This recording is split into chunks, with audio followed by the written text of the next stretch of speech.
Members of council, if you can please take your seats. Okay, thank you. This meeting is now resumed. Councillor Cressy.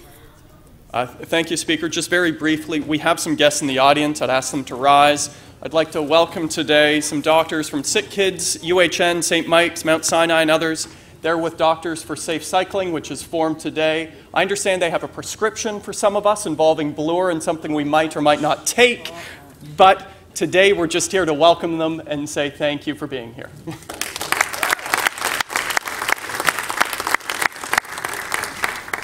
So do we have to ask for our prescription?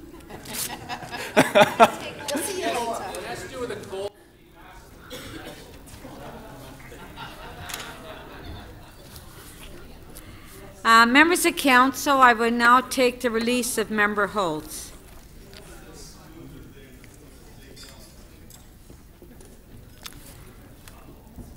Deputy Mayor Minnan-Wong. Yes, thank you, Madam Chair. It's CC 32.2. What page? Page 6. And I would like to move recommendation 2A. Sorry, what item is it? 32.2. Declaring the office of Councillor Ward 28 vacant. And I want to move option 2A. Which is? Appointment. Okay. So this is on page 6. CC 32.2, declaring the office of Councillor Ward 28 vacant. The motion is on the screen. Recorded vote, please. Recorded vote.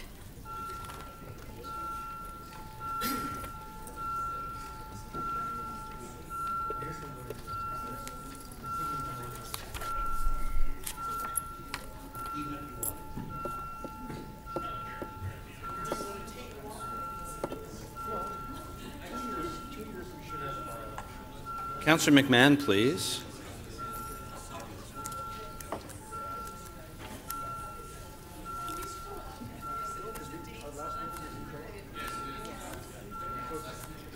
Councillor Fletcher, please.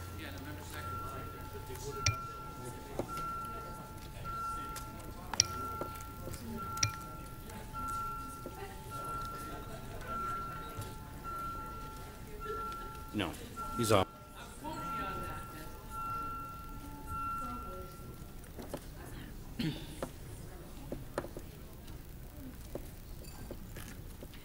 The motion carries 29-2. Okay, thank you.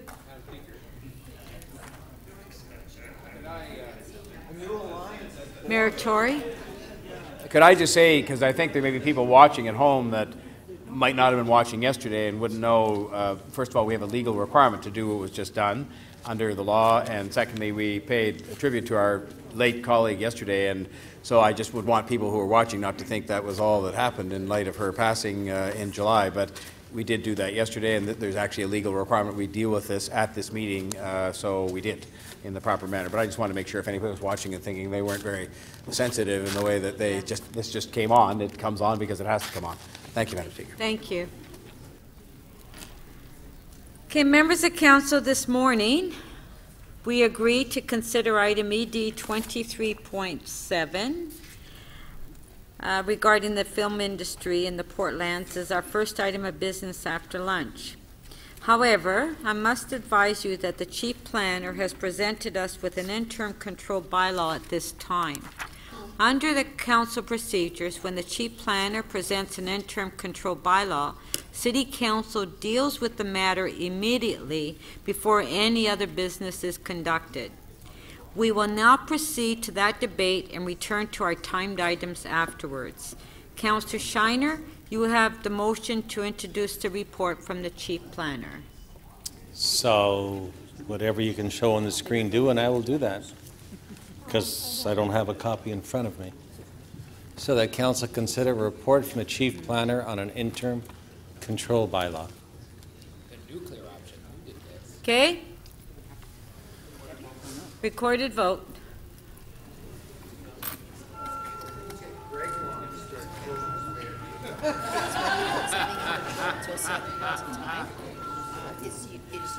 Madam Speaker, my microphone is still on.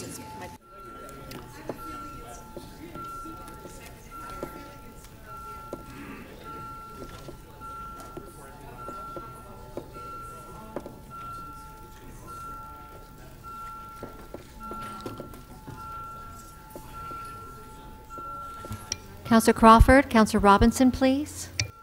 Councillor Davis, please.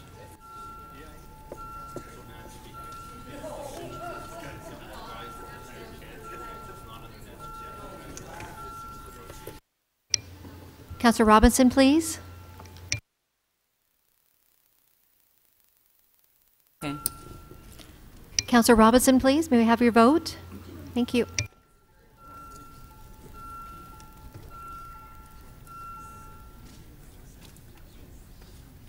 The motion carries unanimously, 33 in favor.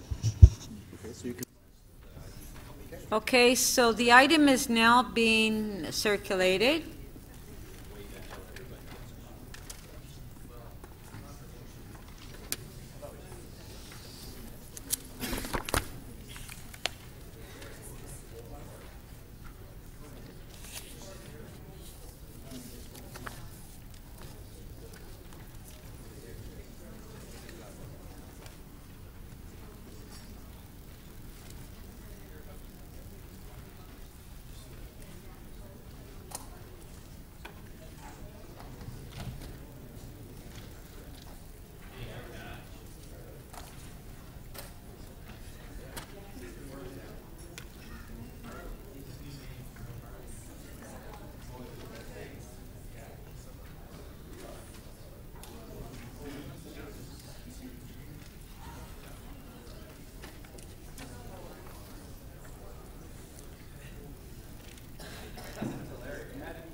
Okay, members, do we have any questions or anything?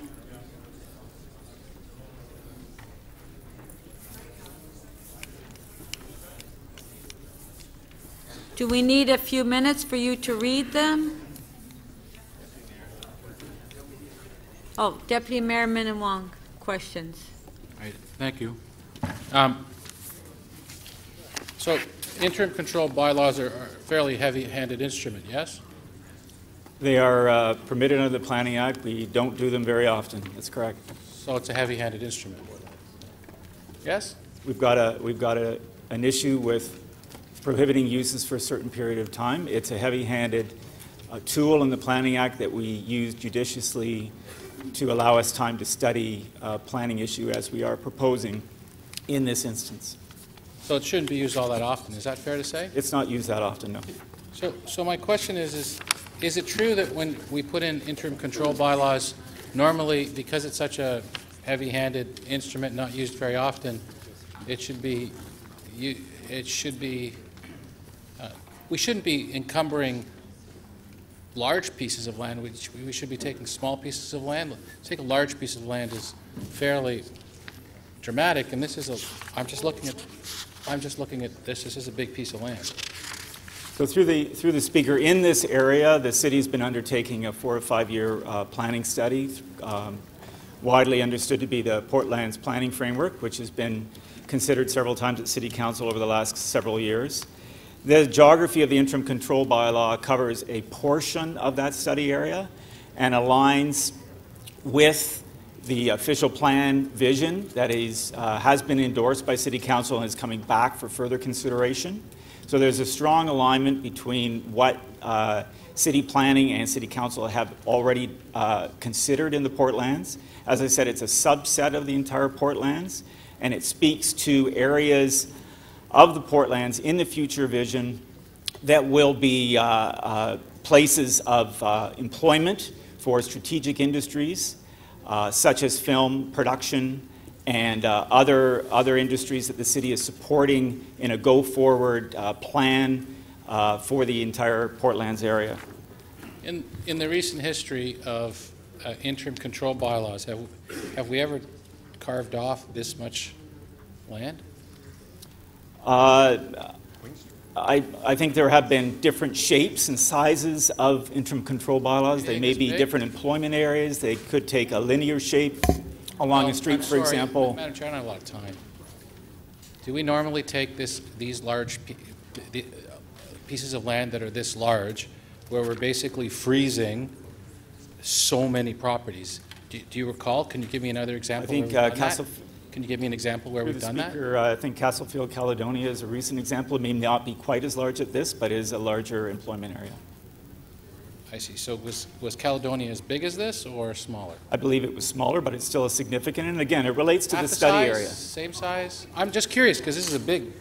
It's the first Off time the top of my head, I don't know. Is it fair also to say that we shouldn't be doing that often, and we shouldn't be freezing? We should be freezing as little land as possible. Is that an unreasonable? Again, through the Speaker, I would come back to my previous answer that this relates entirely to the official plan exercise we have underway and is looking at it as a comprehensive review to modernize the zoning that is in this employment area to support strategic uses on a go-forward basis. There are two pieces of land that have hatching on them. And I've just seen this. It's the first time I've had a look at this. These two pieces of land, why do they have hatching on them? Oh, I'm sorry, page 19. Through the Speaker, in the schedule, certain areas are exempted from the interim control bylaw. One of them is the city-owned park, the McCleary Park, and 400 Commissioners, which is the city's waste transfer station, the existing waste transfer station. And the other area is 440 to 470 Unwin Avenue, which is the Hearn building and the adjacent power generation station. Okay, thank you. Thank you. Councillor Doucette. Thank you much, Madam Speaker. Because we're just receiving this now, in 5 minutes, can you tell me what's in this document and why it's before us? This document, through the Speaker, relates to the city's revitalization efforts in the Portlands planning framework that has been endorsed by City Council in July recently and considered at several other meetings. It's been a 4 to 5 year planning process that's been underway. Generally speaking, we're looking at a revitalization plan for the Portlands. If you think of the Portlands as a city within a city with many different districts, we are on a go-forward basis looking at how to stimulate and support strategic uses in the Portlands, build new mixed-use districts, for example, one of them being Villiers Island, advance the infrastructure that's needed to accelerate development in the Portlands through the new Don River that's been funded recently, bring new infrastructure, transportation and city services into the area to support the evolution of the area into really a part of the fabric of the city. The regulatory regime that's in place for the Portlands has been brought forward through official plan amendments that have been proposed and tabled and discussed in the public. So they would support, those official plan amendments support the revitalization efforts. This is about the zoning implementation of the official plan vision. And what we're doing with this, and what we've already identified as a work program item, is that zoning needs to be modernized. It dates back to the 90s and the former city of Toronto.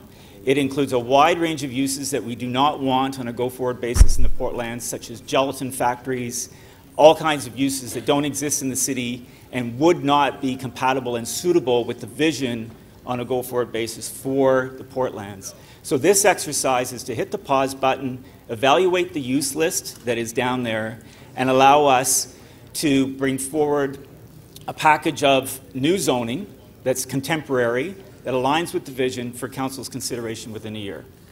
Thank you very much. That was really good in 2 minutes. That's all my questions. Thank you. Thank you. Councillor Shiner. So, On your first official day here as the acting chief planner, you get to do an interim control. I'll take that as a comment. Yes, so there's the hand, next is the shoe on the desk. But anyways, the Portland's framework, when do you expect that report to be coming to committee? As I indicated, it's been endorsed in draft and principle at City Council in July. We're coming back to Planning and Growth Management Committee at the next meeting in October. This is meant to tie into what your recommendations were, and I believe will probably be in the new report, and to make sure that your vision is one that's carried through and nothing happens in the interim? Yes, this has been discussed. It is something that's in the public domain, the idea that we need to modernize the zoning. We know we have to do this work. This interim control bylaw allows us to hit the pause button. It hastens that work program because we are getting proposals for things that we don't want in the future and don't align with the vision and aren't suitable or compatible with that vision. So this has a way of telling prospective purchasers or people with plans in that area, you really don't want to see this stuff down there. That's correct, and it gives us a chance to review it comprehensively, takes the time, and we don't have to concern ourselves with interim uses being established and frustrating the implementation of that vision. And if the lands that are outlined in here, are some of those actually city-owned land through either used ourselves for our works yards or some of it being used or the ownership of the Portlands Corporation or others? Yes, a large majority of them actually are city-owned land. So the biggest landowner that's actually impacted by this is us? That's correct. Thank you. Thank you. Councillor Fletcher. Oh, thank you. I'm just going to ask the Deputy City Manager, who is also the charge of the Portlands Acceleration Initiative, about the areas that are excluded from page 19. And as I see it, Villiers Island, the precinct that will be shortly developed by Waterfront Toronto, is not covered.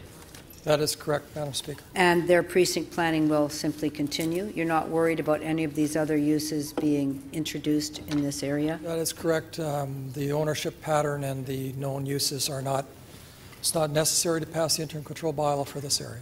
And then for this other, I see our park and transfer station, and then there is all of the Hearn and the Portlands Energy Center. That's correct. The other section that does not appear to be in is the Port of Toronto. That's excluded. That's correct. All of the Cherry Beach, and then all of the Leslie Street Spit, including the entrance and the parking area. Is that right? Yes, and that current zoning is adequate. It's G, I think, isn't it? It's zoned G, all that area. Okay. And so this will, I think I just wanted to clarify that, and that you've had this conversation with Waterfront Toronto about Villiers Island, and they're in agreement not to include it. I gave them a heads up this morning. That not to include it in the interim control bylaw. And are these, do you know, I asked the chief planner, how many, I've only been here for a decade or so, I've not seen very many of these. There's only been maybe 4 or 5 the whole time that I have been. Do you know how many there have been of interim control? And I can think of a couple. The Caledonia one that I mentioned. We had one on Bathurst Street through the speaker. We had one on Bathurst Street. We had one in High Park maybe 7 or 8 years ago. One perhaps up in another employment area to the northeast. There was the Bermondsey employment area, yes, with the religious uses. So they're not every meeting, and they're not very often, but it's serious business when you introduce this. That's all correct. Good. Thank you very much. Thank you. Okay, thank you. Are there any speakers? No? Okay, Councillor Fletcher. I was going to get her to do the bill. I know, but we have a speaker, Councillor Shiner. So, Madam Speaker, I think as the questions are here, Staff came to me this morning after working with my colleague and other staff in the city and felt it was very important to be sure that the hard work and the long period of time that we spent looking at what should happen in the Portlands is one that doesn't get interrupted in the interim, and they were concerned that it might be. Therefore, they suggested that the interim control bylaw go in place. It does all that it's doing actually at this point of time is reinforcing the direction that they've gone forward with in the last few years in the planning framework for the Portlands. And there, as I think our acting chief planner has said, he doesn't want that to get interrupted by another type of use in the interim which would not be compatible with the vision for the area. The main landowner down there is the city and or publicly owned land. And I think it's important that if we're the main landowner down there with a vision as we'd like to see it go forward in that area, that a smaller or any of the smaller private pieces not be one that interrupt that and don't allow the vision that we do want to go forward. That vision then will be part of the public process as it goes forward, and this is simply a hold on anything changing in the meantime for a period of 12 months while we try and make sure that we get our own plan approved by council if that's what they approve, so they do tie up together. And I think it's appropriate at this time to move in this direction. My colleague, Councillor Fletcher, is very involved in the land and knows all the pieces intimately down there, and has seconded this because of her strong support for this. Can probably fill you in more in it, but I think we should adopt this now and go forward with this and protect the public interest in the work and the redevelopment we want to see down in the Portlands area. Thank you. So on the item, recorded vote. Oh, okay. No, I didn't see your name there. Okay. Sorry. In the didn't wrong see place. I'm Yeah. sorry. Okay. Councillor Fletcher. I just very, very briefly am going to thank everyone for working on this and say I'm very pleased that this is happening. I actually think that taking these steps were a bit slow. I'll just give you an example of even on a leased property, TPLC leased property, that there, instead of the film use that was originally there, there is a big box storage business that has been applied for, and that is, I believe, wending its way through the OMB. It's something that I've raised a number of times, that I think that is not a use in the area north of Commissioner Street. I'll remind you that for Pinewood, we had a very large section that was originally Toronto Film Studios, that eventually the owner sold back the section north of Commissioners to Toronto Portlands Company, but kept a small corner. And that's the corner that we're proceeding with a big box storage business there, even though that land was set aside for film and we had no instrument. This is now becoming an area where people are looking at just putting things, leaving things, and we have our Portlands planning framework. Villiers Island is very advanced. We put in our $1.2 billion for the mouth of the Don. That's going to be transformed. Villiers Island will be transformed, and we need to take special care with the rest of the Portlands. So I hope that you will support this today, colleagues. Thank you. On the item, recorded vote.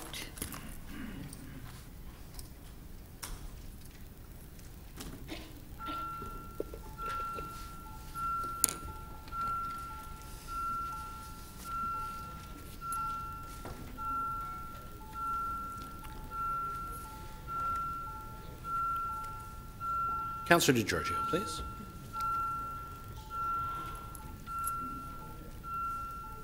Councillor Matlow, please.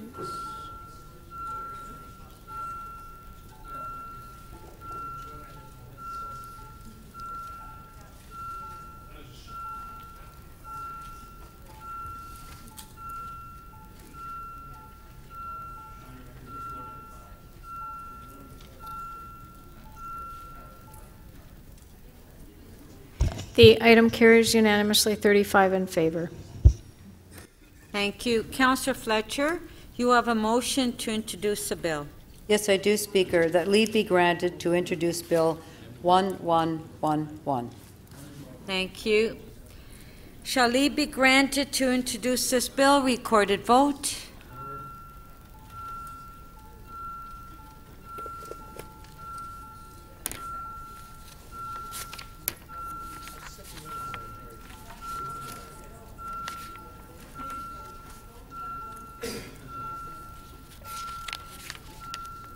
Councillor Perruzza, please. Councillor DiGiorgio. Councillor Wong-Tam. Councillor Robinson, please. David, Shiner.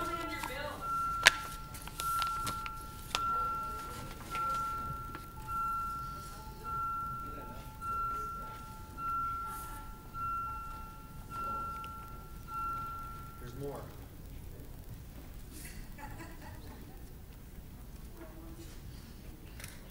The motion to introduce the bill carries unanimously, 36 in favor. Shall this bill be passed and declared as a bylaw? Recorded vote.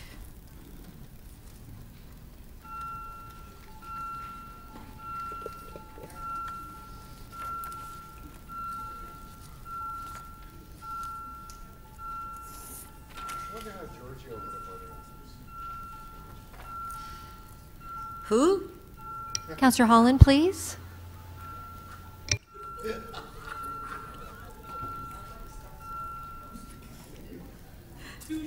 The motion to enact the bill carries unanimously, 36 in favor. Okay, so now, Councillor Fletcher, we're at ED 23.7. As a motion to go into private session. Okay, Councillor Thompson. Thank you, Speaker. My motion is that council recess. It's actually on the screen. I don't know if you need me to read it, but it's here on the screen. You have to. I have to read it out. Okay, thank you. That council recess its public session to meet as committee of the whole in closed session to consider ED 23.7. A study of film and screen industry studios in the Portlands and south of Eastern Employment District, Ward 30, reasons for confidential information, proposed or pending land acquisition by the city or one of its agencies or corporations. Thank you. All in favor? Carried. So we'll have a 10-minute recess. I ask everybody in the council chambers to vacate, except for members of council and staff that are related to this item.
Members of council, if you can please take your seats. This meeting is now resumed. City Council has completed its closed session consideration of ED 23.7 on the study of film and screen industry studios in the Portlands and south of Eastern Employment District. There were no motions placed in the closed session. City Council will now have the public debate on this item. Do we have any public questions?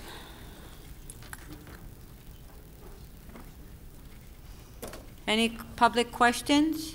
No? Do we have any public speakers? Okay, if you can just put your name up, request to speak. Councillor Thompson. Thank you very much, Madam Chair.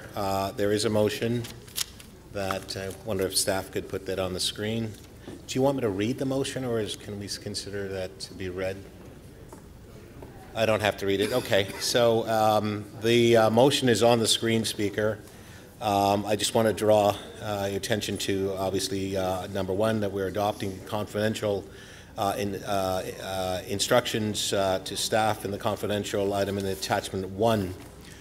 Speaker, there is a requirement certainly for us in terms of the acquisition of lands that there is a municipal purpose. I think in this particular case the municipal purpose is met.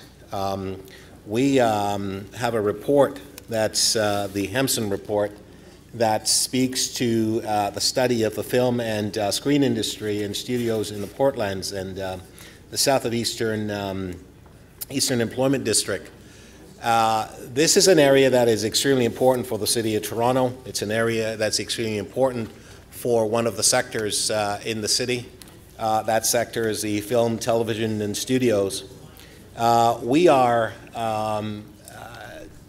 continuing to work in this space in terms of developing and advancing this industry. This industry is doing extremely well. Last year, in excess of $2+ billion were generated in this industry. There's between 25 to 30,000 professional men and women who are working in this particular sector. The city has taken a position, the mayor has taken a position in terms of leadership in this sector. The mayor has traveled extensively to Los Angeles and has met with studio heads and film heads and so on across the board, both locally as well as in the U.S. We've heard from them repeatedly that one of the real issues in this city that's creating a problem for them in this sector is the lack of studio space, studio facilities, and so on. We have an opportunity with respect to the city to respond to that shortage. We can either decide to put our money where our mouth is, or simply say that we will allow the private sector and or just allow the economy to go as it sees fit, and to see us losing studio space. I don't subscribe to that, Speaker. There's a real necessity for us to protect this industry, working in collaboration with all the unions and associations that are involved in this particular area.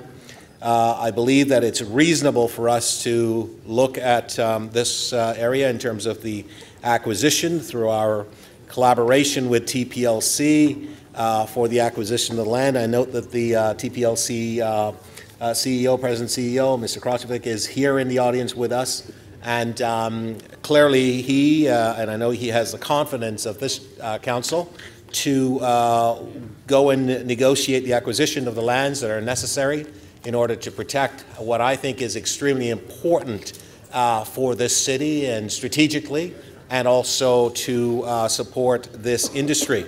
I note that, and I know others will speak to it, but the lands around are pretty well owned by the City of Toronto, so that this parcel that we would like to acquire, I don't think that there is a risk to us in terms of the funds that we would like to expend to acquire this particular parcel of land. That is, we could either incorporate it into the master precinct plan that we have for this area, and or if there was a need to, we could obviously utilize the studio space in collaboration with the other activities that we are doing in this particular area. I particularly think that it's important with respect to the decision we made earlier with the interim control bylaw. the acting chief planner, Mr. Lintern, and certainly legal and so on have been able to... Councillor Thompson, hold on. I'm going to put your time on hold. If I can ask Councillor Fragadakis, Councillor de Bearmaker, other members to count. Councillor Fillion? Okay, thank you. Thank you, Speaker. I'll wrap up in a sec. So I think this is an important thing for us to be doing as a city council. It's important to follow the mayor's lead. It's important to understand the industry's intentions and desire. It's important as well in terms of when we speak to the industry, we talk about our support. We've recently just had TIFF here. We know how well that was received by our local residents. That was also well attended by visitors from far and wide who've come in. Huge benefits to our economy. And so this is an important economic development. It's an important social development. It's also a very important real estate development for us as well. So a lot of the boxes are checked. And I think that this particular investment and this action that this council have taken today is extremely important for the future of the sector, important for the economy, and important for us in terms of providing leadership in this particular space. So I want to thank the mayor for his leadership. I want to thank Councillor Fletcher for her leadership, particularly not only because she's local councillor, chair of the film board, but also the work that she has done. I can tell you that it was only a few days ago that Councillor Fletcher and I were sitting down talking, and her passion basically exudes out in terms of when she talks about this. And finally, I want to thank Councillor Shiner, who is the chair of the Planning and Growth Committee. I thank everybody and members of council for their support on this. Looking for unanimous support on this particular motion. Thank you. Thank you.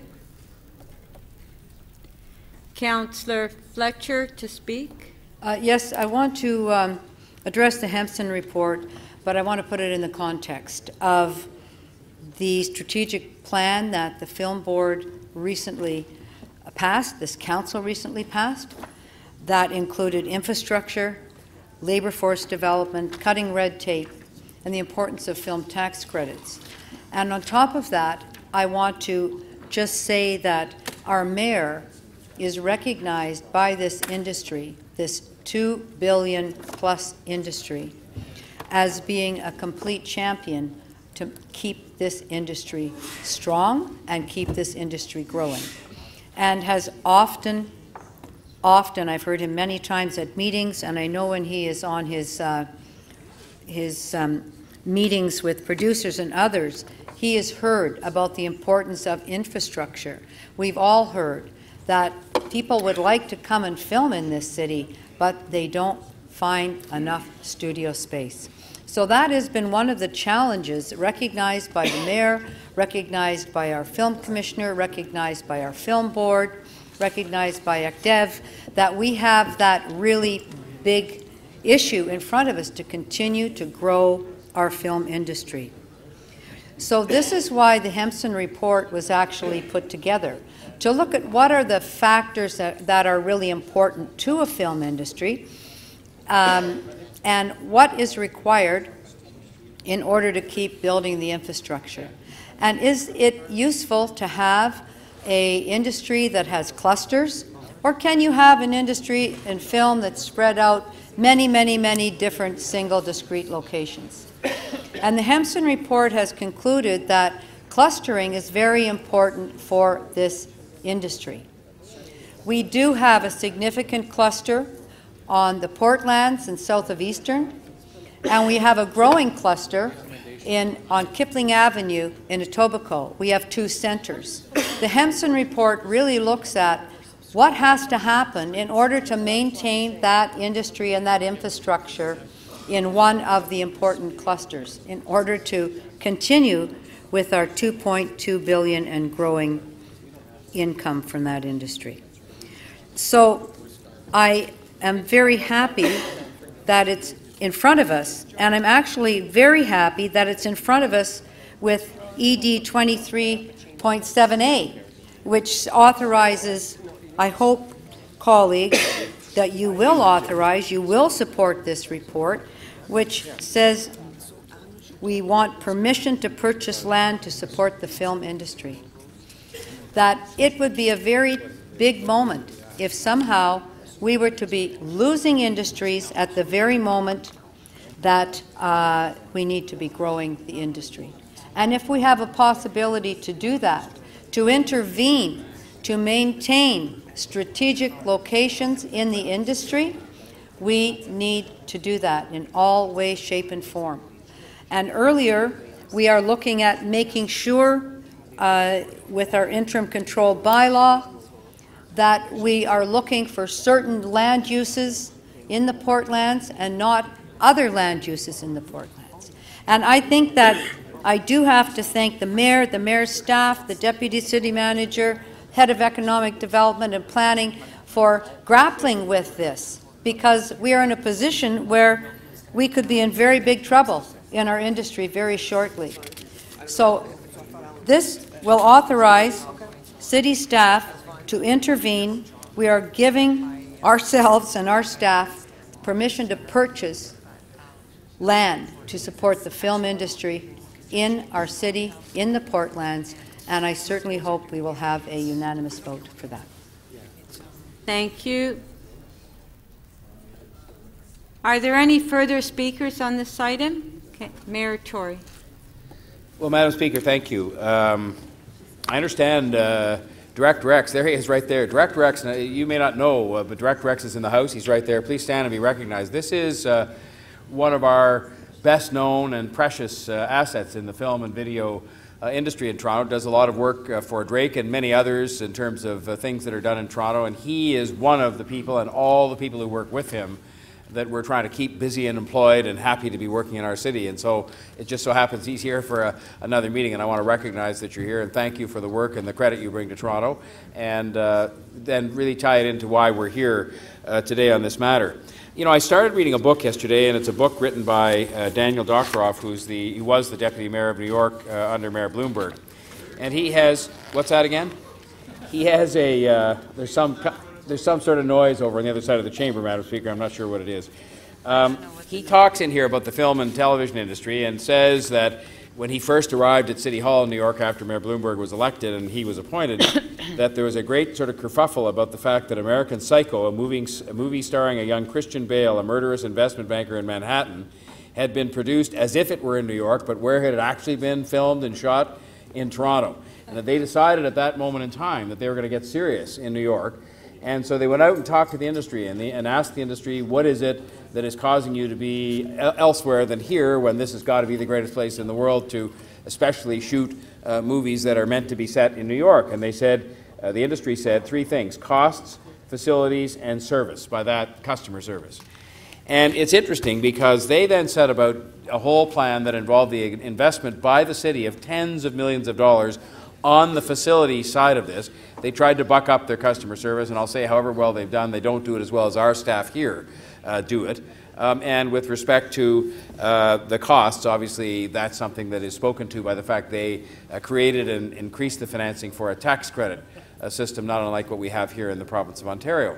But the point of mentioning all that is that when I have, on your behalf and on behalf of the industry and the people of Toronto, traveled twice to Los Angeles, plus had extensive meetings here in Toronto with the industry when they visit and with the industry that's already here and located here, they name four things that they say we have to address in order to have this industry go from, as it has, $1.5 billion to $2 billion, and now from $2 billion to $2.5 billion to $3 billion, and keep it going, and from 30,000 jobs to 40,000 jobs to 50,000 jobs.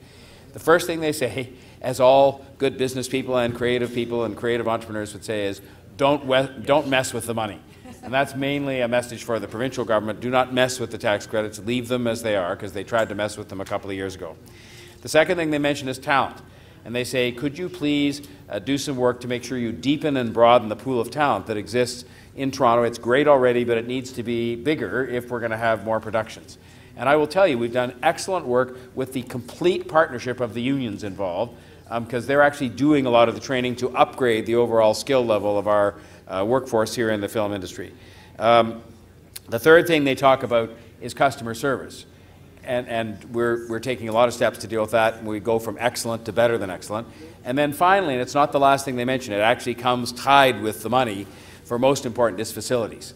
And they say, look, we are wanting to do business in Toronto because you serve us well, because the tax credits are advantageous, because you have really talented people behind and in front of the camera, but we're having trouble. I mean, I've had phone calls, as probably have others in this chamber, from people saying they wanted to bring productions here, but they can't because we are short of studio space.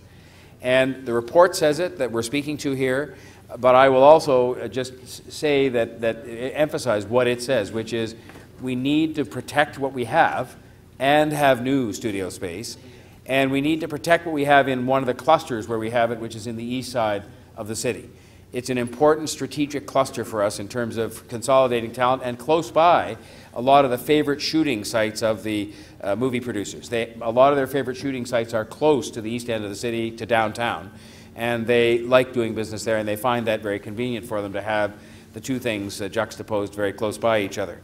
And you know, it's a simple proposition to say you can't keep filling a bucket up in terms of adding studio space, and we went and announced some good news recently out in the West End where CineSpace was expanding some of their facilities in the western cluster, but you can't have the overall inventory of studio space grow if there's a leak out the bottom of the bucket. And so I think that the land purchase that is the subject of this report, among other things, is the right thing to do from the standpoint of the advancing the strategy that we have to grow this business, protect and enhance these jobs, have more jobs, and I think it is going to be a wise investment regardless of all that. But I think it's going to pay those dividends in the short term and other dividends in the long term. And so I commend the report, the Henson report, to members of council, but also encourage them, as did Councillor Fletcher and Councillor Thompson, to support this. And I just want to finish by saying that I too commend Councillor Fletcher and Councillor Thompson and our city staff and others. I mean, this is an industry everybody does get behind in the city, and I think they feel it, and I think that's a big part of why they like doing business here, because they know they have the support of this government, this city government, all the staff and all the elected officials as well. Thank you, Madam Speaker. Thank you.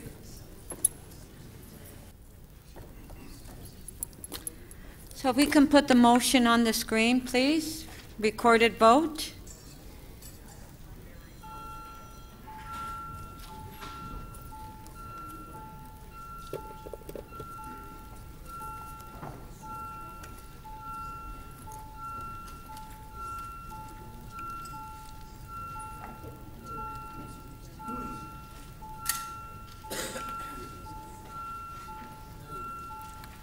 Councillor DiGiorgio, please. Thank you. Councillor Davis. And Councillor Carroll. Councillor Palacio, please. Thank you.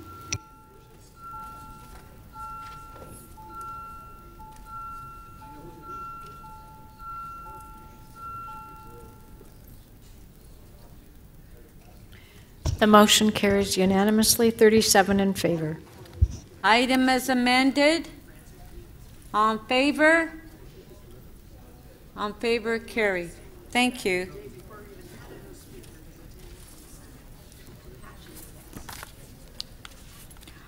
Our next timed item is on page 6, CC 32.8, the Ombudsman Toronto Report, into a complaint about the Committee of Adjustment notice. Councillor Fragadakis, you held the item down. So thanks very much, Madam Speaker. So I wanted to thank the Ombudsman for bringing this report forward.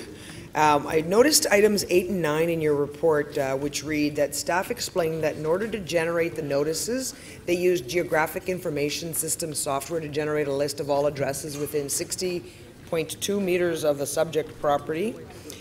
This send-to list is then deposited into their IBMS software, which staff used to generate the notices. And then number 9, staff could not explain why. Excuse me. Sorry, if you could hold my time. Just a sec. Councillor Karagianis? Councillor de Bearmaker?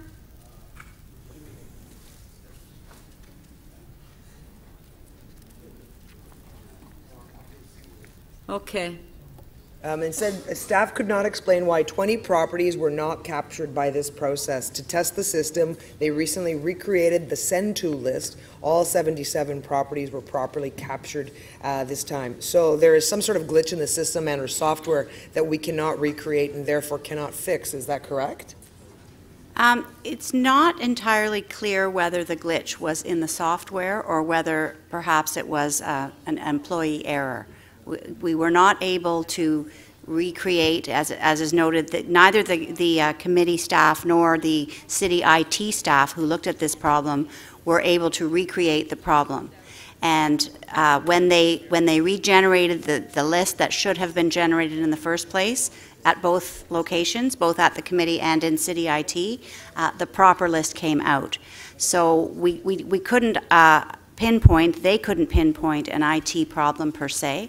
What we did was we then had them monitor all the Send To lists for the following 6 months and manually check them to see whether a similar error occurred, and it did not.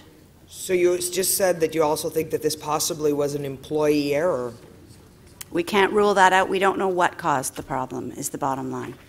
So point 17 points out that the city failed to meet its obligation to provide notice to the complainant and to several other property owners before the hearing. Do we know what the legal ramifications of that are?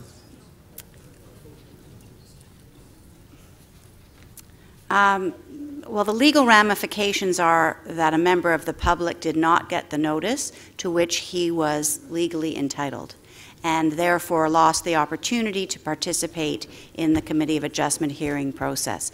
What the complainant's legal options as a result of that are is not my office's role to comment on. Perhaps someone else on staff could speak to that or answer that question. Like, I mean, Madam Speaker, people have a right to apply for variances to construct whatever it is that they seem to want on their properties, but other people in the public have a right to object. So somebody was denied the right to object. What recourse do they have? Can somebody answer that question? I don't know enough about the facts of this particular situation, unfortunately. I can speak with planning staff and get some background and respond in a moment, if that would be helpful. So perhaps I can ask some of my other questions, or maybe wait and ask all of my questions after you've had a chance to consult with the staff. So I'll sit and wait and take my time later.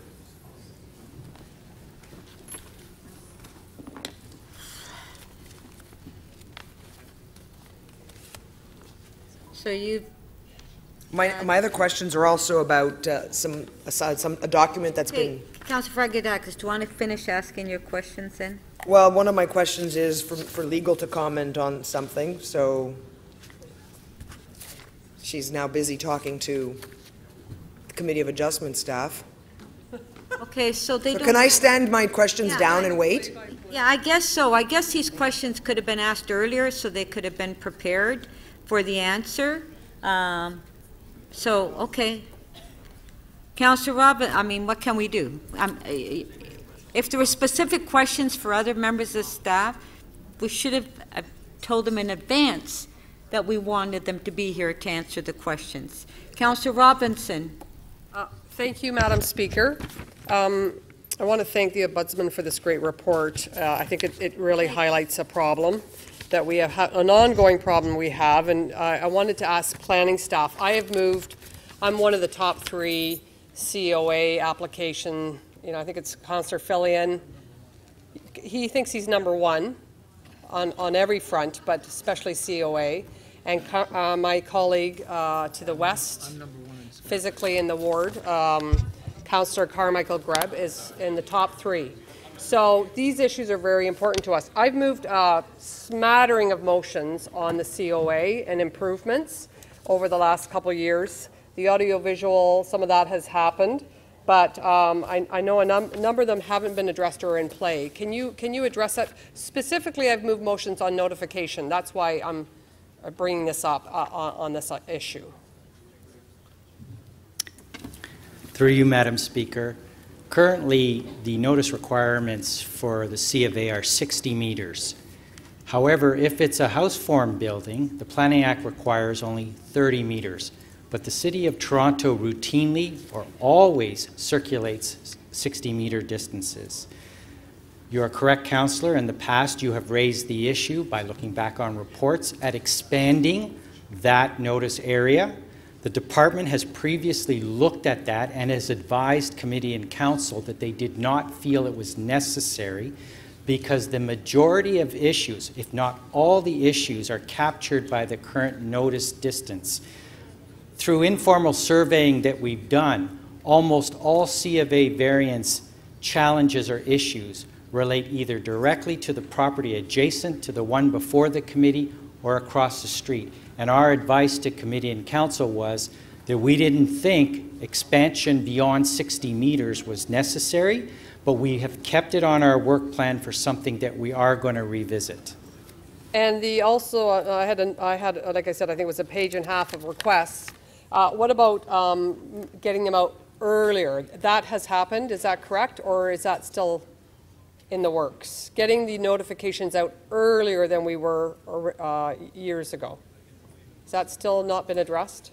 Through you, Madam Chair. In fact, we've taken several measures to better inform the public of upcoming C of A matters, including upgrading the website, creating an application information center, a research request portal, and in terms of our internal procedures with issuing notice, we've pushed it forward a bit so that we do a pre-circulation phase internally prior to issuing notice, which the Planning Act only requires 10 days notice. We're more than double that notice requirement. We try for most applications where we're not bunched up with hearings after hearings to go even in advance of that up to 30 days. Okay, and lastly, how do we prevent this this from happening again? I hear about this in my ward. I have to be honest, not recently, not in the last 18 months, but prior to that I was hearing of this type of scenario fairly frequently from residents indicating they didn't get any notification, let alone proper notification. How do we curb this issue? Through you, Madam Chair, well, we do get anecdotal complaints about I did not receive notice. When we investigate this in terms of our internal procedures, we are not finding there's a problem. I can advise that as part of the Ombudsman's work here in this report, we were asked to we agreed with the Ombudsman to manually check every single C of A application's notices for the last 6 months. That's 2,300 applications. We never found another incident like this. So we believe that our notice procedures are robust.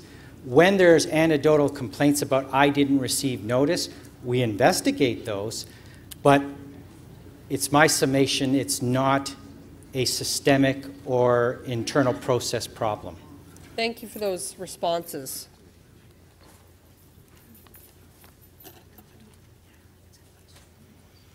Thank you, Gary. Okay, just a sec.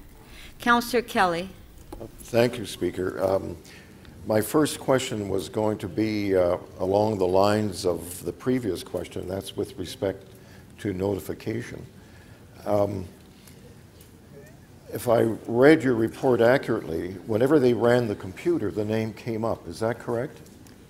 Through you, Madam Speaker, yes, Councillor Kelly, after the problem was identified, and it was confirmed that in fact 20 addresses had not, that should have received the notification did not. Every subsequent time that they ran the very same search, all the appropriate addresses came up. What was the glitch? Did they tell you? The glitch, nobody knows. The cause of the glitch was never uncovered. My second question is based on the statement on the first page that says Section 171(1) of CODA empowers the Ombudsman to investigate any decision, recommendation, act, or omission, etc., etc., etc., of agencies, corporations, or adjudicative bodies. We've recently created a local appeal body. Would your office have any jurisdiction over the local appeal body? As concerns the administrative fairness of its processes, yes. Even though it's a quasi-judicial forum, not unlike the Ontario Municipal Board? Yes, our view of our jurisdiction is that we would oversee that body, not in its decision-making per se, but in the administrative fairness of its processes and procedures. Does the provincial ombudsman do that today with the Ontario Municipal Board? I know I myself was a member of a different administrative tribunal in the province, and certainly the Ontario Ombudsman oversaw it. It was called the Consent and Capacity Board. I can't tell you off the top of my head about the oversight of Ontario Municipal Board, however. Does any legislature have the authority to intervene in any capacity in the judiciary of this country? Through you, Madam Speaker, I would say it depends on what type of issues. With respect to issues of judicial independence, no.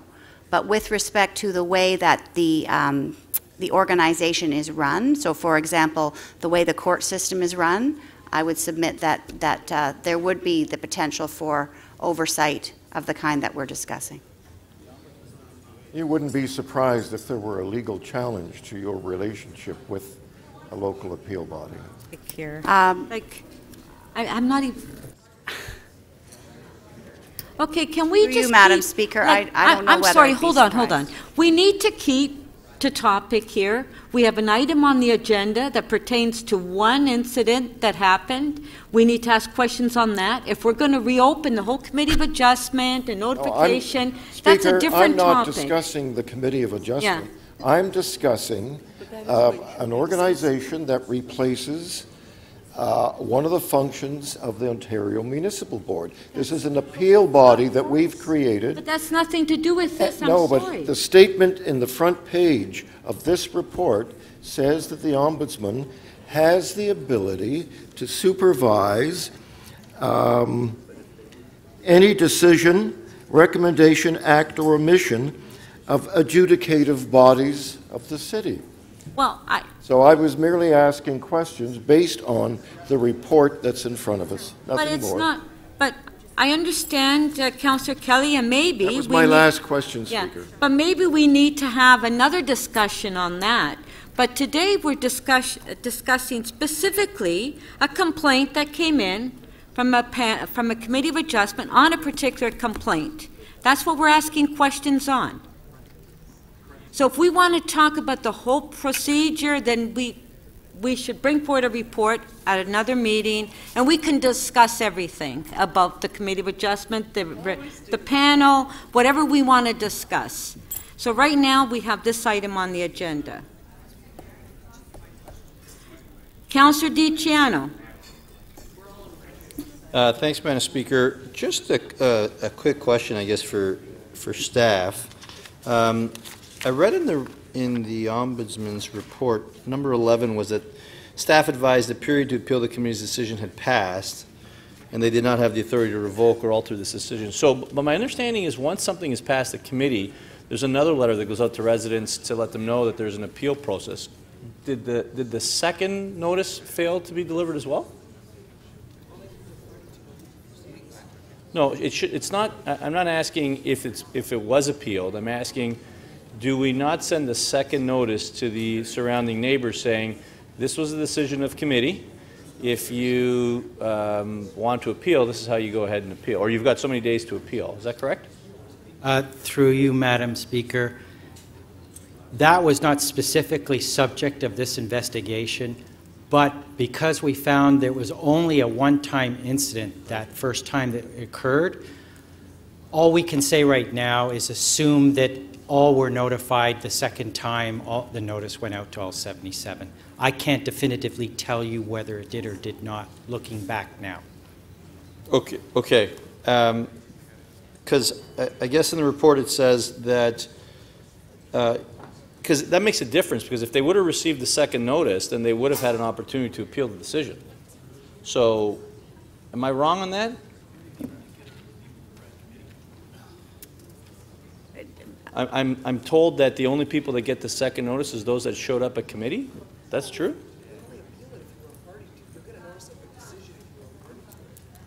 somebody answer that question? Through you, Madam Chair, maybe Mr. Mizzi from the committee could answer that. Through you, Madam Chair. Notice of a decision goes out to all interested parties, people that have been put on the mailing list, the applicant, etc. So you have to show up to be that party of Or interest. you don't necessarily have to show up. You could advise committee staff. Okay. There's multiple ways of advising us that you want to be notified. Right. Okay, that's all my questions. Thank you. Thank you. Councillor Doucette. Thank you very much. To Mr. Minzy, these 20 properties which did not receive the notice, are they single-family homes? Through you, Madam Chair, I cannot answer that question definitively. I believe so. They're house form and scale, I think, all of them. I can't answer that definitively. So you had commented earlier that people within a 60-meter of the property receive a notice. Through you, Madam Chair, yes, that is correct. Our procedures are 60 meters for all applications. But am I correct that if it's a multi-residential building, not every resident in that building will necessarily get a notice? Through you, Madam Chair, there are slight differences in our notice procedures related to if it's a condominium and there's ownership issues versus rental. We do send notice to either the owner or occupant. So in your hypothetical situation, theoretically, people should be getting the notice. Thank you. To the Ombudsman. Would you be able to tell me if these 20 properties were single-family homes or multi-residential units? Through you, Madam Speaker, my answer I think would be the same as Mr. Mizzi. I believe so, based on an aerial photograph of the neighborhood that I saw, but I can't say for sure. And from your report and your research and your investigation, would you agree that everyone within that 60 meters should receive a notice? They should be made aware that something is going on in their community, whether they live in a multi-residential building or single-family building? The notification requirement, through you, Madam Speaker, is contained in a regulation to the Planning Act, and it requires actually notice to every owner of land within the 60-meter radius of the property to which the application applies. So as a matter of the actual legislative provision, that's not required. Councillor Doucette seemed to be suggesting that it would be appropriate and preferable and perhaps right to ensure that every person affected or every household affected, regardless of whether they own the land or not, should get notice. And I can't comment on that beyond simply saying that that's actually not technically what's required. So right now, just want to confirm, this is my last question. If you own the property, you will get a notice. So if I've got a 10-story building, the property owner will get a notice. But if someone owns a condominium in that building, they do not, as of right, receive a notice. At this point. I'm just looking again at the provision through you, Madam Speaker. It says, however, if a condominium development is within the 60-meter radius, notice may be given to the condominium corporation according to its most recent address for service, instead of being given to all owners assessed in respect of the development. So for condominiums, there's a special provision in the regulation that one notice can serve as notice to all owners in the building. Yes, so the condo board gets a notice, but not every individual family living. Okay, thank you very much. I think we need a discussion at another point in time, but thank you. Thank you, Councillor Doucette. Madam Speaker tells me that it may be possible to field Councillor Pragadakis' questions now. Madam Deputy Speaker, I still have a microphone. I'm happy with it, but... I'm getting there, I'm getting there. That's okay. I'm not as quick on the draw as Madam Speaker. Okay, so through you, Madam Deputy Speaker. So point 17 in the Ombudsman's inquiry, in her report, it says that the city However, we are concerned that the city failed to meet its obligation to provide notice to the complainant and to several other property owners before the hearing. Do we know what the legal ramifications of that are? In this case, I understand the appeal period had expired, so there would be no way for anyone to appeal this decision. Because it's a decision of a tribunal, there are options to go to the courts to review. There are very specific requirements for those, and I hesitate to comment any further in public, but there is that other option. Okay. Today we got a letter, all members of council did. Teddington Park Residents Association has written in and advised that notice that is defective may result in an error in law, and on a go-forward basis, anyone not receiving notice should be able to ask the Committee of Adjustment to adjourn the hearing for renotice. And for those applications that have been decided and appealed on a flawed notice or flawed notice process, should also request to have the matter renoticed before that adjudicating body. This would safeguard the intended participatory rights and safeguard the decision makers from making decisions without full information and without jurisdiction. Can I get somebody to comment on that, appropriate staff? I don't know if the city solicitor or the planning staff, somebody from Committee of Adjustment. So you want them to comment on the residents' opinion? Yes, on that, on their letter that they've written in today. Through you, Madam Deputy Chair. I have just read this letter that's come in, and I have talked to the president of this residents association before. These are ideas. She's certainly generating ideas for a different approach to dealing with notice. I think it's important to note, while there's this mystery of these 20 addresses, we've assessed the notice procedures in terms of what's mailed out and believe it is thorough and robust. There is also a redundancy in the system that has not really been mentioned or discussed, and that we also require a notice be put in the window facing the main address or street for any application that comes in, so that walk-by or residents have a second opportunity, for lack of better phraseology, to know that there's an application affecting a nearby property. So we feel the current notification system is fairly thorough. So the president of the ratepayers or the residents association's comments are question mark. Like I said, through you, Madam Chair, I've only just seen it, but one of her comments is that if someone does not receive notice, they'd like the matter reheard. That's a little more complicated than it just looks on paper, because anyone could say they didn't receive notice, but in fact you have to put a lot of investigation behind did they or did they not receive notice. What we're saying to council today is we believe notice is going out appropriately.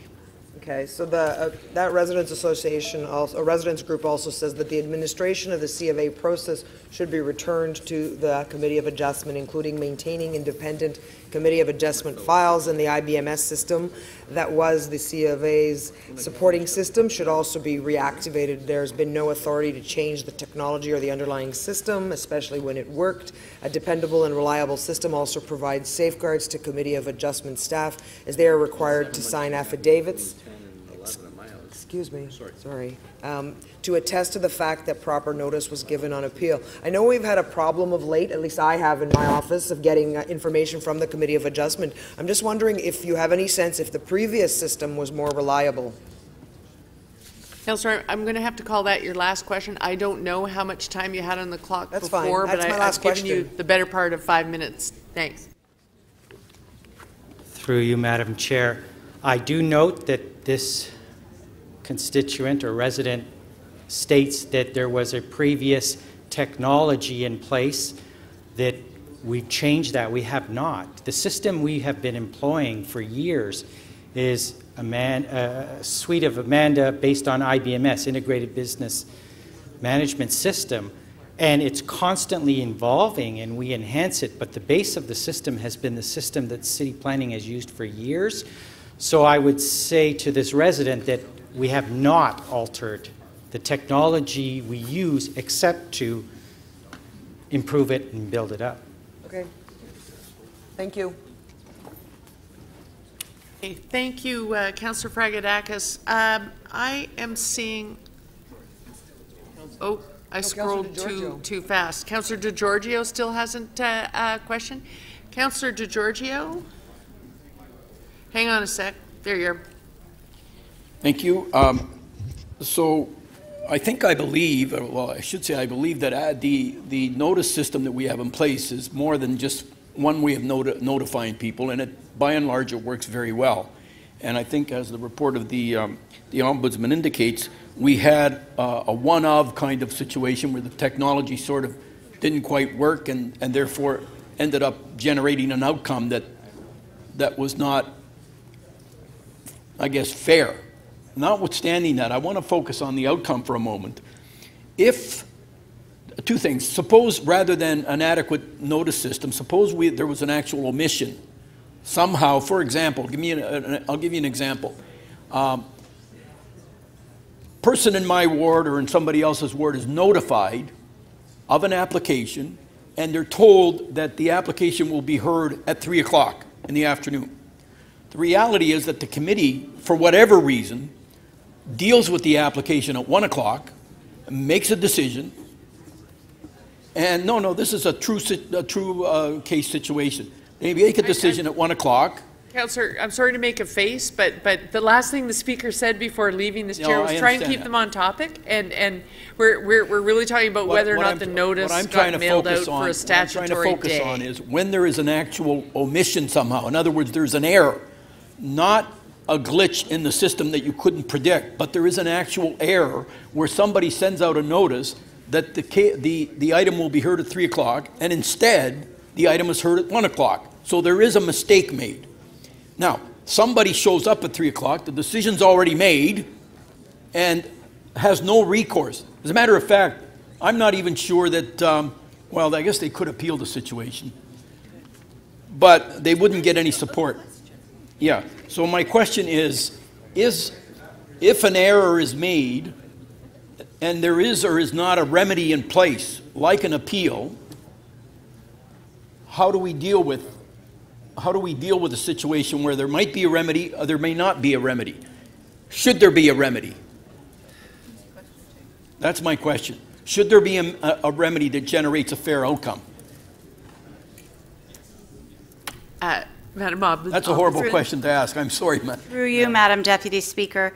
In the scenario that Councillor DeGiorgio has posited, that would be a classic case for an appeal. The trouble in this case was that the appeal period had long ago passed, and in fact, the complainant only learned that he had not received notice when construction started on his neighbor's property. So, if an error were made about the time of the hearing or the location or something similar, and it came to light quickly, as in your hypothetical scenario, certainly that complainant would have grounds for appeal and would likely be successful in an appeal, and a new hearing could be held. The problem here was 6 months had passed and the appeal period was gone and the construction was already underway. My last question, and supplementary to that, let's assume for the moment that somebody made a mistake and did not tell the person that they had a right to appeal. In other words, there was a second omission and the person did not appeal because somebody made a mistake. What then becomes the remedy for that person? This is starting to feel like a law school exam, Madam Deputy Speaker. So, Councillor DeGiorgio, you're using time. That really is not the subject of this report. It's how should the city help a resident when the period of appeal is passed? Right. Yes. And but if the city makes a mistake in not telling the person that they have a right to appeal, what's the remedy? That's my problem. And if only this report were about that. Thank you. Councillor Hart.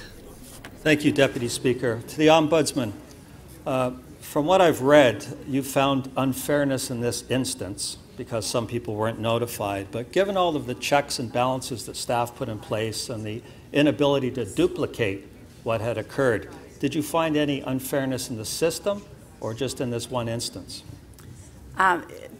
Through you, Madam Deputy Speaker, I thank Councillor Hart for the question because I think that's a crucial distinction. We definitely found unfairness to this complainant, and we were very pleased that the committee acknowledged that and apologized to him and to all the other property owners who clearly should have received notice but did not. But what we then wanted to look for was unfairness in the system and the process, and that is what we had. That is why we had the committee monitor its send to lists for 6 months, and the answer was clearly no. We did not identify systemic unfairness. That's great. Thank you. Thank you. Okay, that's it for the questions. So, Councillor Fragedakis, thank you to the Ombudsman. Councillor Fragedakis, you held the item down. Yes, like I said, I want to thank the Ombudsman for bringing this matter to our attention. I'm sad for this person who has to live next door to an addition to a house that they had no ability to comment on or complain about, because I feel that person's rights have been abridged, and unfortunately nothing seems to be able to, for us to do to help that individual. And I know that this report is here and we're supposed to just receive it, but I'm hopeful that that I can continue to work with the Committee of Adjustment staff to continue to improve processes in the Committee of Adjustment, specifically in Toronto and East York, but I'm sure my colleagues would continue to work with you in their districts on continuous improvements to the process to make sure that this and other things like that are troubling can stop. So thanks very much. Okay, on the item, on favor, carried. Our next item is on page 3, Government Management, GM 22.9, Award of Swiss Challenge Request for Proposal. Councillor Ainsley, you held the item down.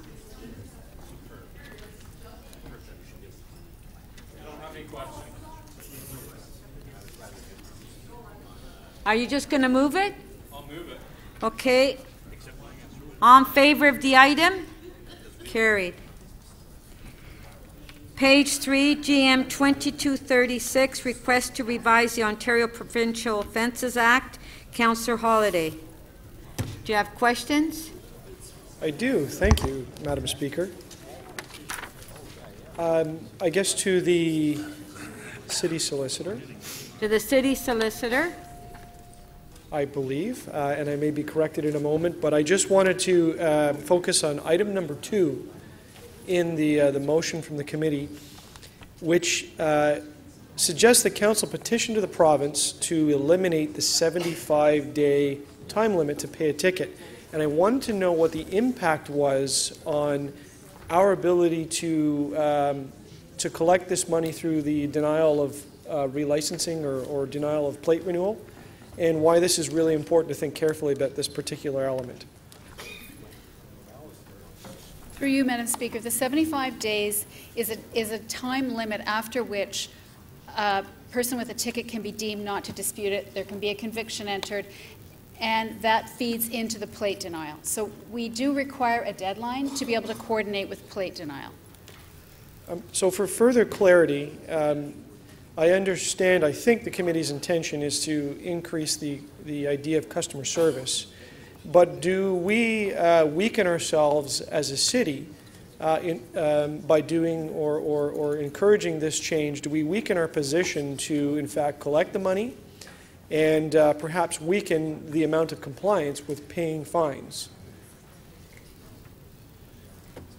Yes, the city does require a deadline. So if it was changed from 75 days, it would have to be another number of days. Otherwise, we would have difficulty collecting and affecting compliance through plate denial. Would I be okay to paraphrase to say that you don't recommend the suggestion in item number 2? That's fair to say, yes. Do you have any concerns with the suggestion in item number 1, which simply adds some clarity or fact to a ticket, which identifies that 75 days is the payment window? No, I don't. Thank you very much. That's all my questions, Madam Speaker. Thank you, Councillor Holyday. Councillor Burnside, questions? Thank you, Madam Speaker, through you to legal. Just to follow up on Councillor Holliday's questioning, if we were to extend that deadline, let's say from 75 days to an arbitrary number of 90 days, is there any reason to expect people would actually be more compliant or actually pay? Like, I guess my question is this: if you haven't paid in 75 days, I find it difficult to believe that people would be more likely to pay. An extension helps the people who don't want to pay because they are able to avoid a conviction for another number of days. right? So, and I believe it's in the report. And for everyone that hasn't had the opportunity, I believe a notice is sent out to the registered owner, advising them of the requirement to pay for the ticket that is being deemed not to dispute. That's correct. And at what point in the process is that? After how many days? I believe several notices are sent out through the process. Revenue Services would be best able to answer that because they administer that process. Do we have anyone from Revenue Services? What was the question? How many notices are What was sent the out? question? I think 2 or 3. 3. I think it's about 3 notices. We have a notice at 15 days. Then there's a notice, and I forget if it's at 35 or 45, something like that, in that range. And then there's the notice when you've gone So past suffice it 75. to, I think there's 3 notices. So suffice it to say there's no shortage of notices. There are 3 notices. Right. And so the expectation is if someone's received 3 notices, hasn't paid in 75 days, extending it to 90 days or 120 days, do you see any purpose in that? It's unlikely to increase compliance. Okay, thank you.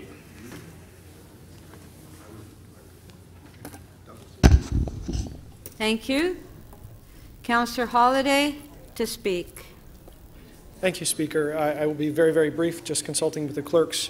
Obviously, I have some concern with component number 2 of this. I'm going to ask that they be voted on separately. I would urge councillors to support the first component. I think transparency is great, and some additional information on a ticket is great. But for some technical reasons that we just heard from the solicitor, we may be disadvantaging ourselves as a city and discouraging compliance with our parking bylaws by supporting element number 2. And I would urge council to perhaps gracefully vote that one down. Okay, so Councillor Holliday is moving the item, would like recommendations 1 and 2 to be voted on separately. So on recommendation 1, recorded vote.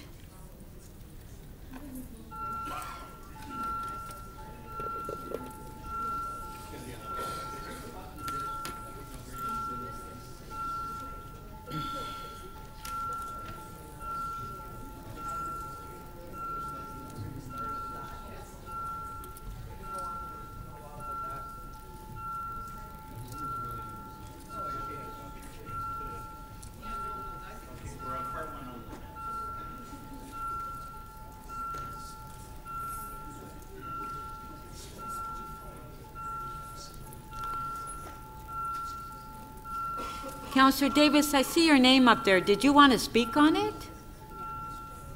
Your name's there. We're in the middle of a vote. Councillor Wong-Tam, please. Councillor Peruzzi, please. Your vote. Councillor Giorgio, when you're seated. Deputy Mayor, thank you very much.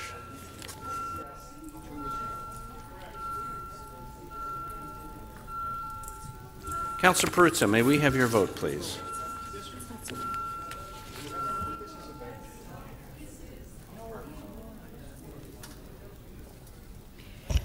Part 1 carries unanimously, 32 in favor. Part 2. Recorded vote.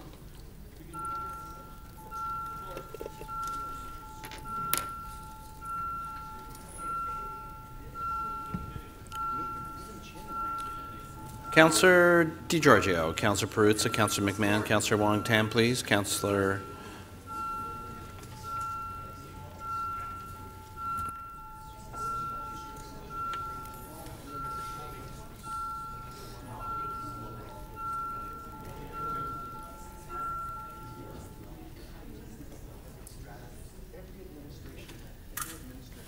Part 2 of the motion does not carry. The vote is 13 to 19.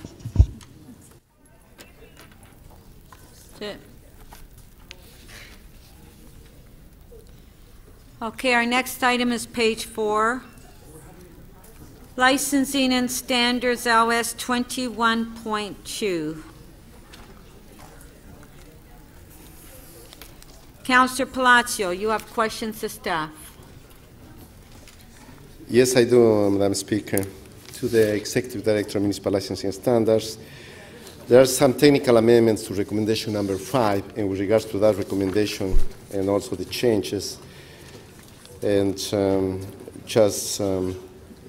make it much simpler, I'd like to hear an explanation. So City Council is requesting the province of Ontario to enhance the city's enforcement authorities and tools to address illegal storefronts, sales of marijuana, and as well as enhance any other provincial legislation that governs the cannabis distribution and consumption. Overall, is there anything else that I'm missing on that one? Can you please explain to Council? Through you, Madam Speaker, yes, we've just clarified the original staff recommendation, Rec 5, to make sure we're clear that what we are seeking is the necessary enforcement tools to confront the issue of the illegal storefronts.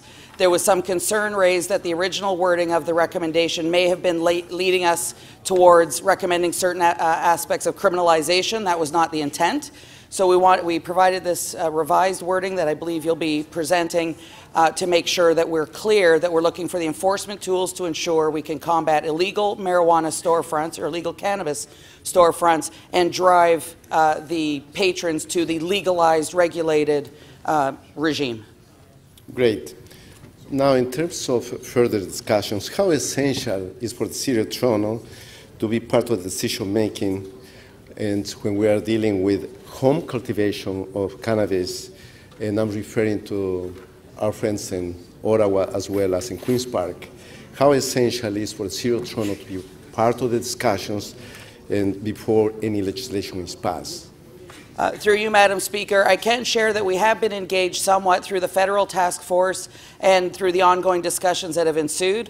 I can share that the issue around home cultivation does still hold a number of concerns for many of us in trying to put our arms around federally and provincially what that may look like, and obviously for our interests that where it intersects with our municipal concerns, that we are at the table and it's understood the tools that we will need in order to address any failures to adhere to the regulated regime. Thank you. A couple more questions to the fire chief. Do we have the fire chief here? Fantastic. Thank you. Thank you, Chief. A couple questions. In the absence of any guidelines or controls, do you foresee any serious fire-related concerns as it relates to home cultivation and for recreational marijuana? Through the chair, the recommendations as written through the Executive Director of MLS, specifically the limit of the number of plants at 4 for home cultivation would certainly alleviate the fire and safety concerns that we have seen with some of the larger illegal large volume production sites. So the limit to 4 in a house or for home production would certainly give Toronto Fire Service less concern for any fire and life safety risk. In terms of manpower, looking for the health and safety of, I'm just thinking about the many basement apartments within our Toronto community housing buildings and so on, in the absence of those guidelines in terms of proactive enforcement, do you have the manpower? Do we have the manpower, including our friends from MLS, to address that? Through you, Madam Speaker. So, Councillor, still through the federal regulation, there's going to be more discussion around home cultivation. I think we have to look and see what that regulation looks like. Certainly we're starting to talk about proactive inspection in residential properties. That is not the nature of the enforcement tools. What we need are the enforcement tools for those people who may be contravening what is permitted. And we do have the legislation, including with fire, to address some of those concerns.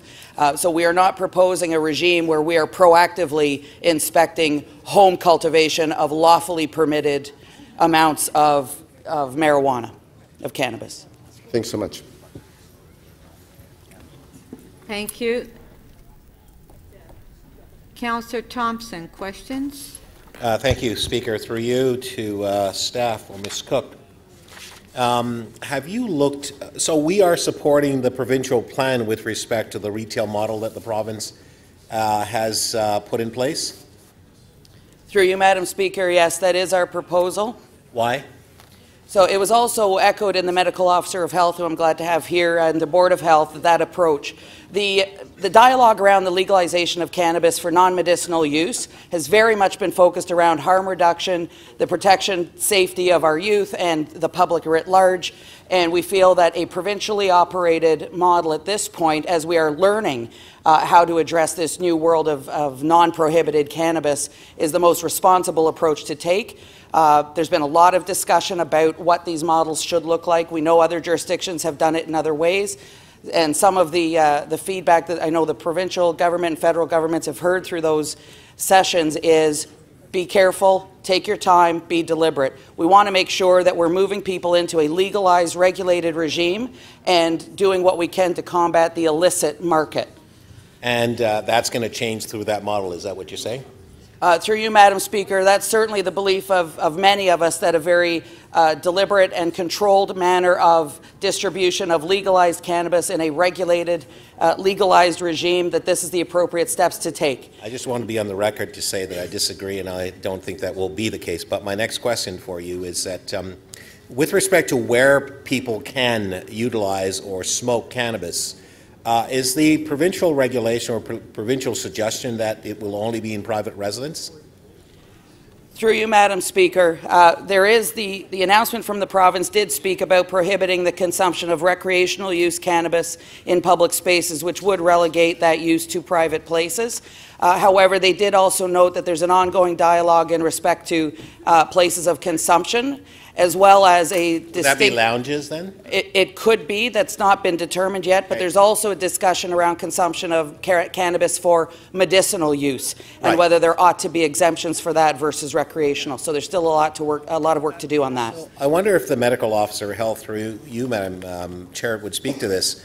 I have some residents who have indicated that they are allergic to smoke in general. They live in apartment buildings and or condos. And there seems to be a seeping off the smoke into their own facilities that are not shared, although they're in the same space. I'm just wondering, what is the view there? How do we either address their, some of them have medical conditions they've indicated, others indicated that they're just offended by the smell. What then is your perspective? Because I would imagine that allowing people to be able to smoke in the open outdoors, and I don't know if the province wants to control that as well, fencing around areas in the city where, like dog parks, where you can smoke. I mean, I hope that's not the case. But quite frankly, I'm just wondering what your position is on this, Madam Medical Officer of Health. So through the chair, thank you for the question. This is not that dissimilar from the circumstance that we see within multi-unit dwellings when it comes to regular tobacco or cigarette smoke. So we do have some challenges and we have some experience in dealing with that. But as my colleague from MLS tried to describe, this is very much a phased-in approach that is being adopted by the province in order to address the situation in a reasoned and rational fashion. Right. So some of the complaints I've had from my residents are about cigarettes. But you are allowed to smoke cigarettes in the open outdoors. But in this case, you will not be allowed to smoke a marijuana joint on the, I don't know, sidewalks, streets of Toronto, or in your backyard. Can you smoke it in your backyard because it's not your home, immediately your domicile per se?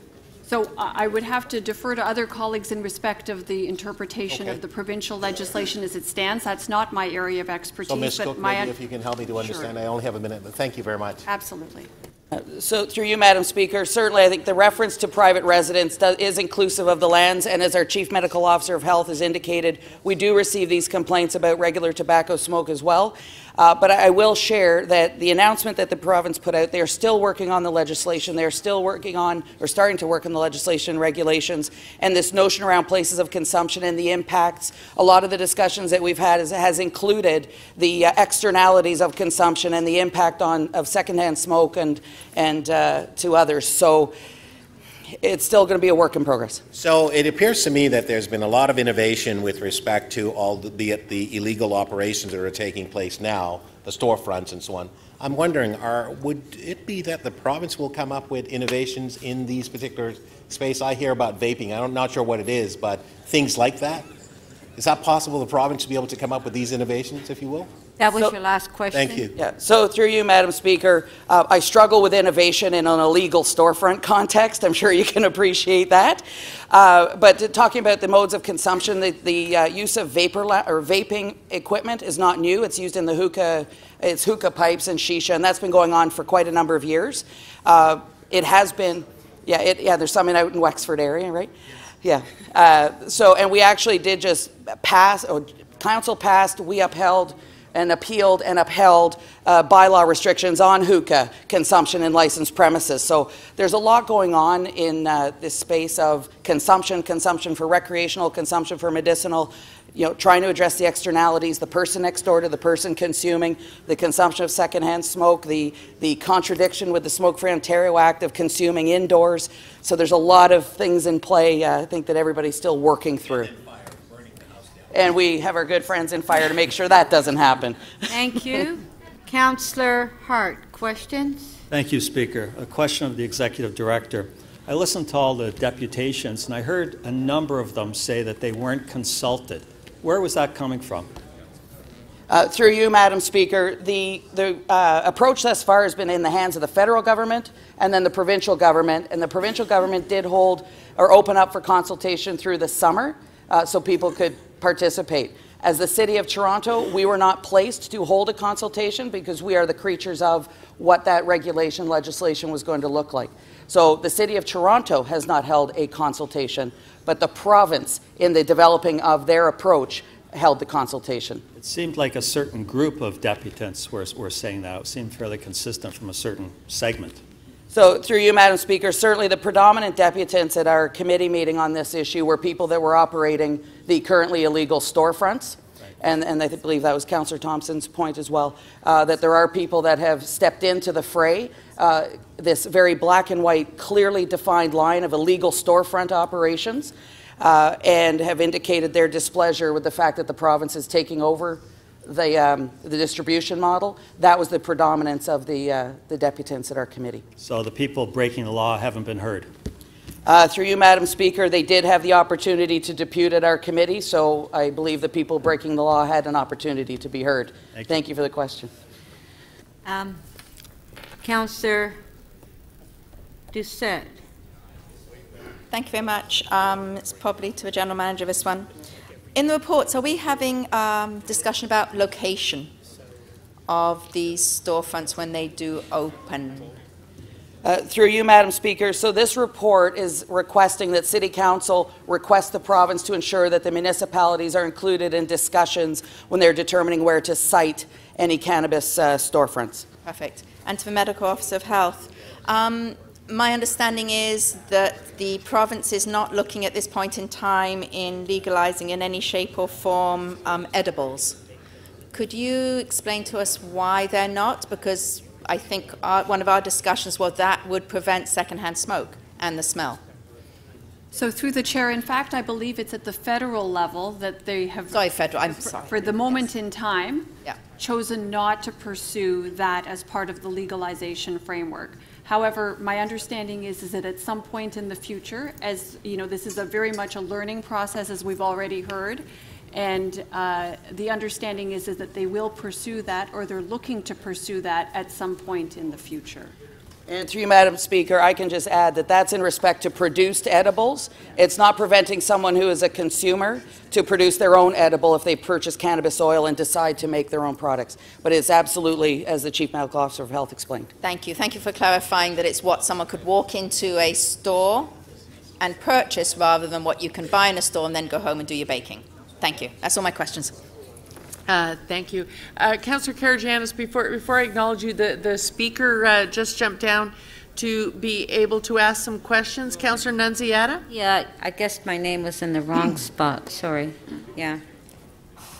I do it too. You're human. So, Okay, I'm going to ignore that comment. That's your humor? Good. You know everything he says. Like, you know, you just get exhausted responding. So to the staff, so at licensing, basically the report that we had at the committee was responding to the province on their recommendations, correct? Through you, Madam Speaker, yes, our intention was to get on the record and through council our request that the City of Toronto be engaged in a number of these issues and that the impacts of the impacts for the municipality in a legalized regime are contemplated in the creation of their legislation. And there has been discussions with the province in the past few months, correct? Yeah, through you, Madam Speaker, yes, there has. Federally and provincially, we've had discussions. So what happens if we just don't do anything? As a city? Yeah, we just ignore it. What happens? Well, through you, Madam Speaker, if we choose not to impart our position to the province, we will be the subjects of whatever the province determines is the approach on the distribution. Right. The province must do something on distribution, else it'll fall to the federal regime for distribution. Our position here is that, especially with the City of Toronto and the impacts we've had due to the illegal storefronts, that it was important that we had a seat at the table and that the issues that were of concern to us were discussed as they were contemplating their approach and their legislation and regulation that follows. Okay. Now, most of the deputants that we did here at licensing, not all of them, but most of them were businesses, some of them operating these illegal storefronts, and admitted that they were operating illegally, and what they were asking of us is not to enforce the bylaw, correct? To allow them to continue operating illegally. Through you, Madam Speaker, that was some of the comment, yes. For us to allow them to break the law. That's really all the deputations we heard at licensing. Through you, Madam Speaker, certainly the deputants have a very particular view and their desire to be involved in the distribution or retail model of cannabis. That was a constant refrain. Yeah, and it was very clear by committee, it was that all the illegal storefronts that we have all over the city, and Councillor Doucette's ward and my ward and all the wards, that they would continue to be enforced, the ones that are operating illegally, correct? Through you, Madam Speaker, since early last 2016, we have been consistently inspecting and enforcing, and we have several hundreds of charges in the courts currently, and we will continue to do so. Thank you. Madam Speaker, thank you. Councillor Karagianis.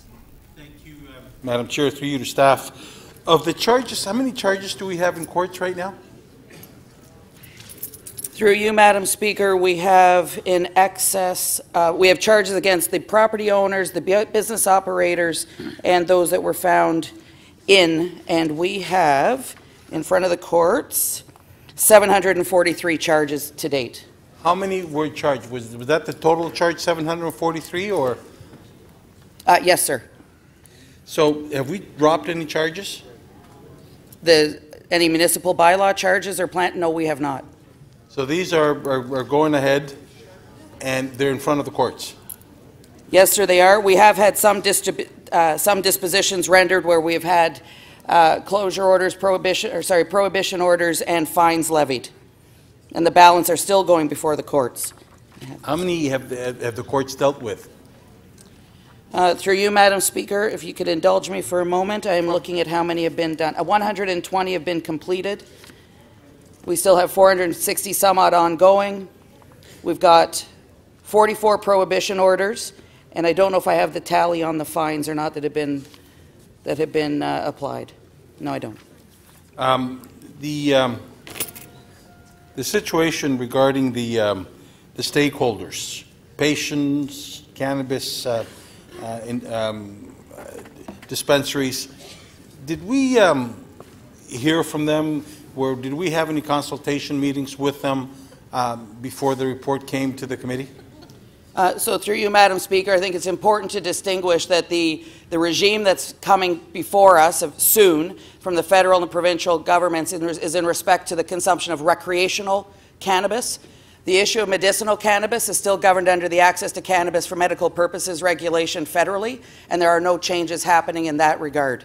Under the ACMPR, which is medicinal use, there are no storefront operations. It is wholly licensed producer or self-produced product. On the recreational side, this report is responding to the province's proposal on a provincially operated distribution retail model and the tools we will need to enforce against. Okay, so the province came up with a position and we agreed to it. Before we agreed to their position, and we being the largest city in the province, 35% of our people, 35% of the people that live in the province are in our city. Did we consult with any of the recreational usage folks how they would like to see the storefronts or LCBO? Did we do any consultation with them? That's my question. It's simple. Yes or no, please. Through you, Madam Speaker, the Chief Medical Officer of Health's Board of Health report did also indicate in May of 2016 or earlier 2017 the city's perspective on a government-run, provincially operated retail model. And quite frankly, the purpose of this report is to do exactly what you are asking. We are putting this in front of City Council with a staff recommendation that the provincial model that has been reported be supported, but that is certainly up to your direction and your discussion, and that's why we brought the report here today. And I thank you. But the report that you've written that came to licensing and standard, there was no public consultations. Correct? Through you, Madam Speaker, no, we did not host municipal consultations. Okay. Did you feel that you had enough information that you could write a report without having municipal consultations? Through you, Madam Speaker, yes. Have you received any emails from stakeholders that state otherwise? Have you received any communication, phone, email, Twitter, whatever, social media that state otherwise? Through you, Madam Speaker, I'm not a big Twitter person, but we have not received very much. There were submissions through the committee. There have been submissions made here, and they are seemingly all coming from, or many are coming from, operators of illegal storefronts. And part of the reason we cannot hold a municipal consultation process is because the province is tasked with determining the distribution model, not the city. But there's many times that we as a council tell the province what to do, and that's a different question that I will pose elsewhere. Thank you. Appreciate it. Thank you. Councillor Holliday, questions? Thank you, Madam Speaker. One of the things we heard earlier in the conversation was some of the issues around smoke produced from marijuana, especially between properties. And I have been hearing and learning a little bit about some of those tensions just with experiences in my own ward between dwelling units. I also think about the experiences I have around the beer and liquor stores in my area, and I think about one situation where there's a park adjacent to a beer store, and we've got some issues with antisocial behavior where people go and buy the product and then go to the park and enjoy it, and all of the problems that come with that enjoyment remain in the park, and most importantly affect the neighbors that live immediately adjacent to that location.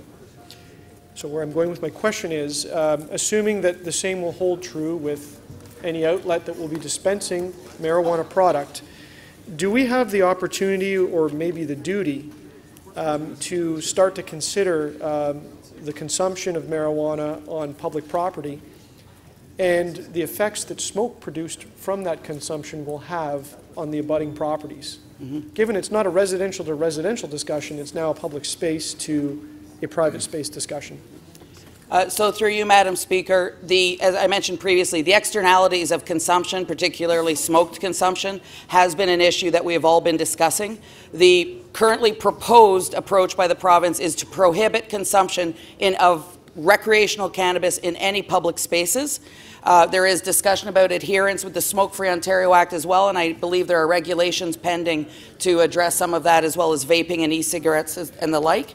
And that is a piece of ongoing dialogue. Again, the not in public spaces was tied to recreational use.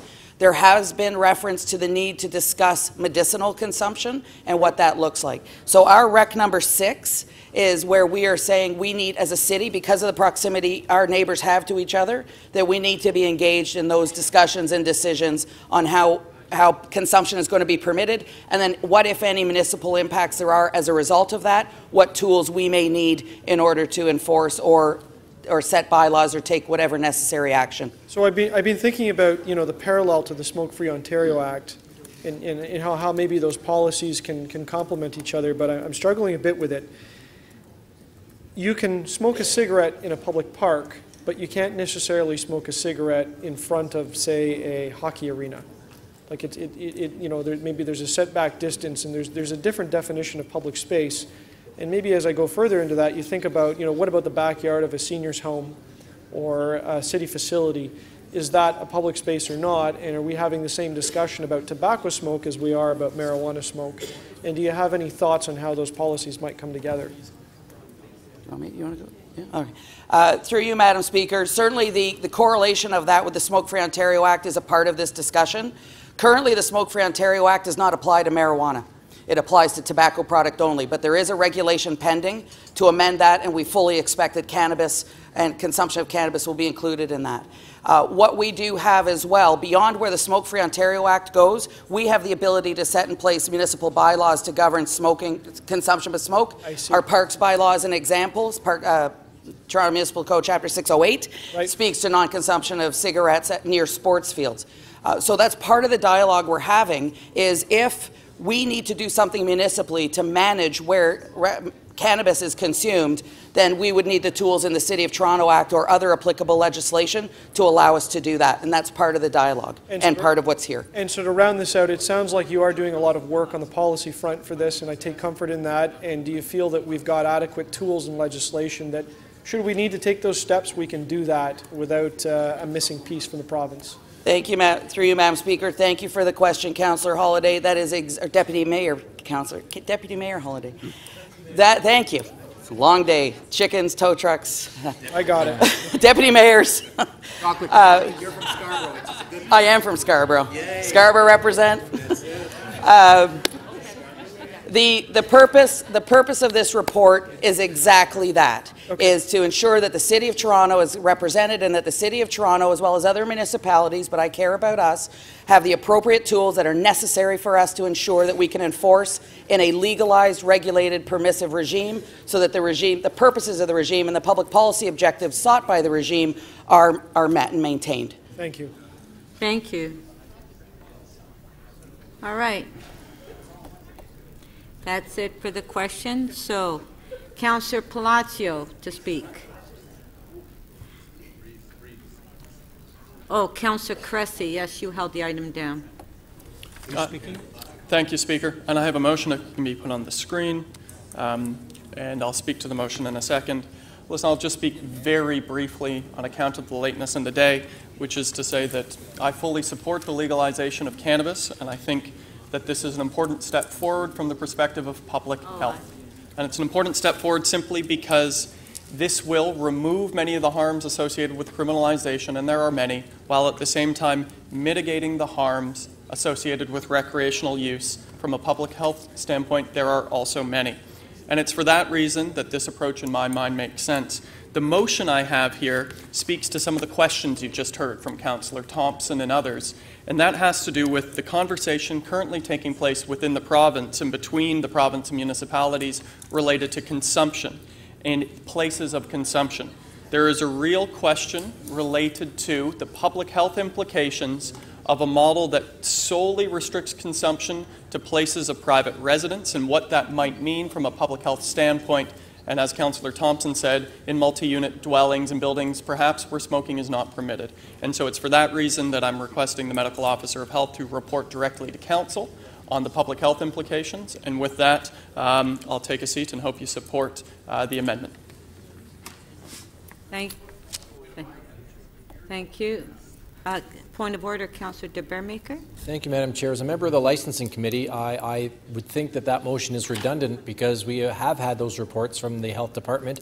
I thought we did consider it at the Licensing Committee. We were told it's illegal, and that's the end. So I I think the motion, I would ask you to rule or check with the appropriate staff. Well, I think it's either redundant or out of order. Let me look at it. I certainly wouldn't support it, but I think it's out of order. Let me look at it when I get it. Councillor Mihevik.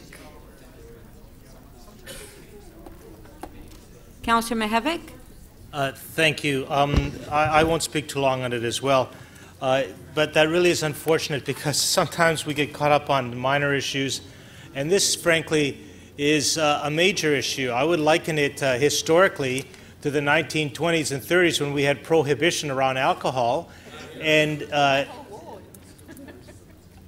we had prohibition around alcohol. There was a big temperance movement, and at the end of the day, this country, this province had to decide, okay, how are we going to deal with this wicked alcohol that's all over the place?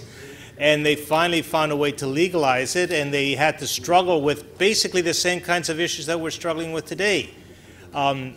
Should it be legal? If yes, where do you sell it? How do you sell it? What restrictions do you put on it? How do you combine enforcement and education, public health education, and so on? And what we're saying with this as a city is, and I think it is the right call, we're saying we're endorsing the provincial strategy. And I think all of us agree, well, many of us might think that, oh, they're going pretty strict here, the province, by legalizing or by authorizing only a very limited amount in the first blush.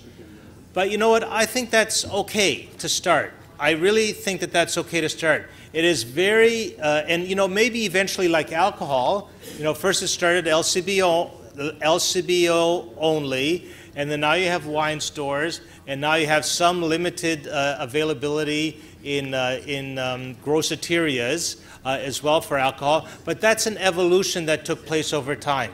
And I suspect that we'll see a similar evolution with cannabis in the years to come. But I think starting stricter and loosening is way better than starting loose and then later on having to go stricter. So what we're saying here with this committee report is that, you know what, we think that the province has, frankly, the right approach. And I do think they have the right approach. I do think the feds also have the right approach, or we are requesting the federal government to make sure that they have strong controls over the production sites. Because of some of the things that get laced into that cannabis these days, it's not like the days of old. This is a different era. And we want to make sure that what is told to consumers that is in the product is indeed in the product. So we need a strong control over that from a public health perspective. So I think we kind of got it right. Like, who knows what will happen after, I guess, at the end of the day, after July 1st. But has the federal government thought this through pretty carefully? I think they've done a pretty good job. I think the province has done a pretty good job. And now it's our turn to say, yes, we're going in this direction, and we're going to have some good public health messaging around it. We're happy with the direction. We're happy with the legalization. And let's just do this in measured steps rather than jump too quickly. And so, you know, I'm urging, frankly, support of this from a public health perspective. This is what we asked for, and this is what we got, so I'm content. Thank you. Thank you. Councillor Layton? Yes, thank you very much, Madam Speaker. I just wanted to rise in support of the motion made by my colleague, Councillor Cressy. I haven't seen anything to this point that has taken a public health approach to examining the implications of just allowing for consumption at your residence. I think that this evidence and information has not come up. It was actually a deputation made by one of Councillor Cressy's constituents at Licensing and Standards, where it became more evident to me that there is an equity argument to be made here, because not everyone has the ability to consume cannabis at their address. It also, on the flip side of that, may be a health concern for other people living in the space. And so I think that this is where we may be able to be a little bit more proactive and take a bit of a deeper dive into the discussion to ensure that, in fact, everyone is being given equal access at this stage. and everyone is being protected from the potential harms of consumption on neighbors. It's been reinforced in our brains, the notion of secondhand smoke, and it certainly would be a shame if what we did is said, well, only some people can use recreational or medicinal marijuana, and if they do, there's not protections to their neighbors, or else they may, in the face of a change in condo board policy, end up not being able to use legally the either prescribed or not prescribed cannabis. So I think this is actually a really important investigation to take place, despite what my colleague, Councillor de Baermaeker, says. I think that this is definitely in order, and that we should be asking the medical officer of health to undertake this process, and we can take a public health approach to investigating consumption sites. Thank you. Councillor Karygiannis. Thank you, Madam Speaker. I am going to be supporting Councillor Chris's motion, and I urge everybody to do so. Councillor who? Cressy. Joe Cressy, motion. Is there a question from the crowd in the back there? You mispronounced Cressy, and they're not letting you live it down. I'm just reporting. Okay. Thank you. And I urge my colleagues to do the same. I'm glad that some of the councillors are paying attention.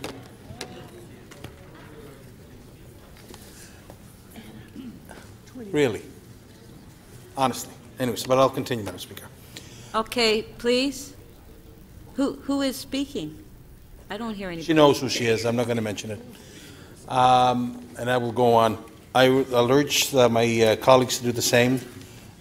We need to have more consultations on the issue. The community felt that we did not consult with them.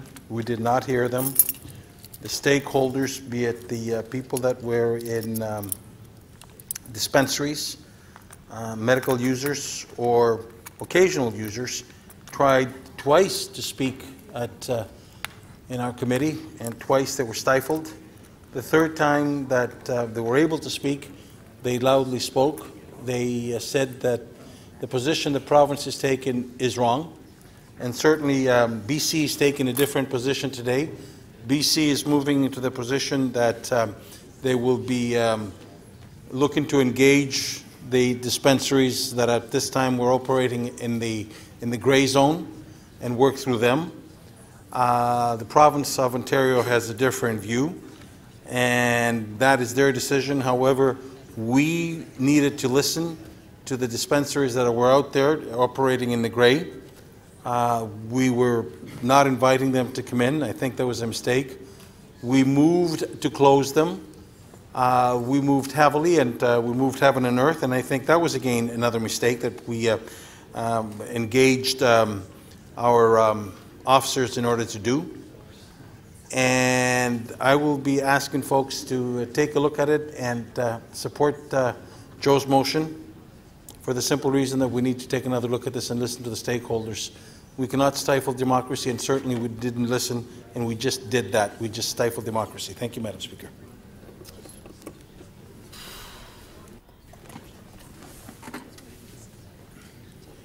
Councillor Wong-Tam. Thank you very much, Madam Speaker.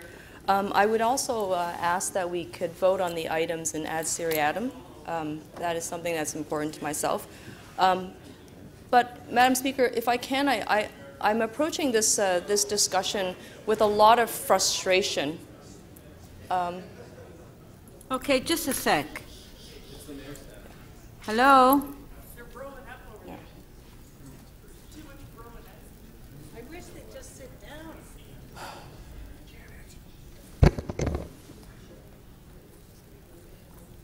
Okay, continue. Thank you very much, Madam Speaker.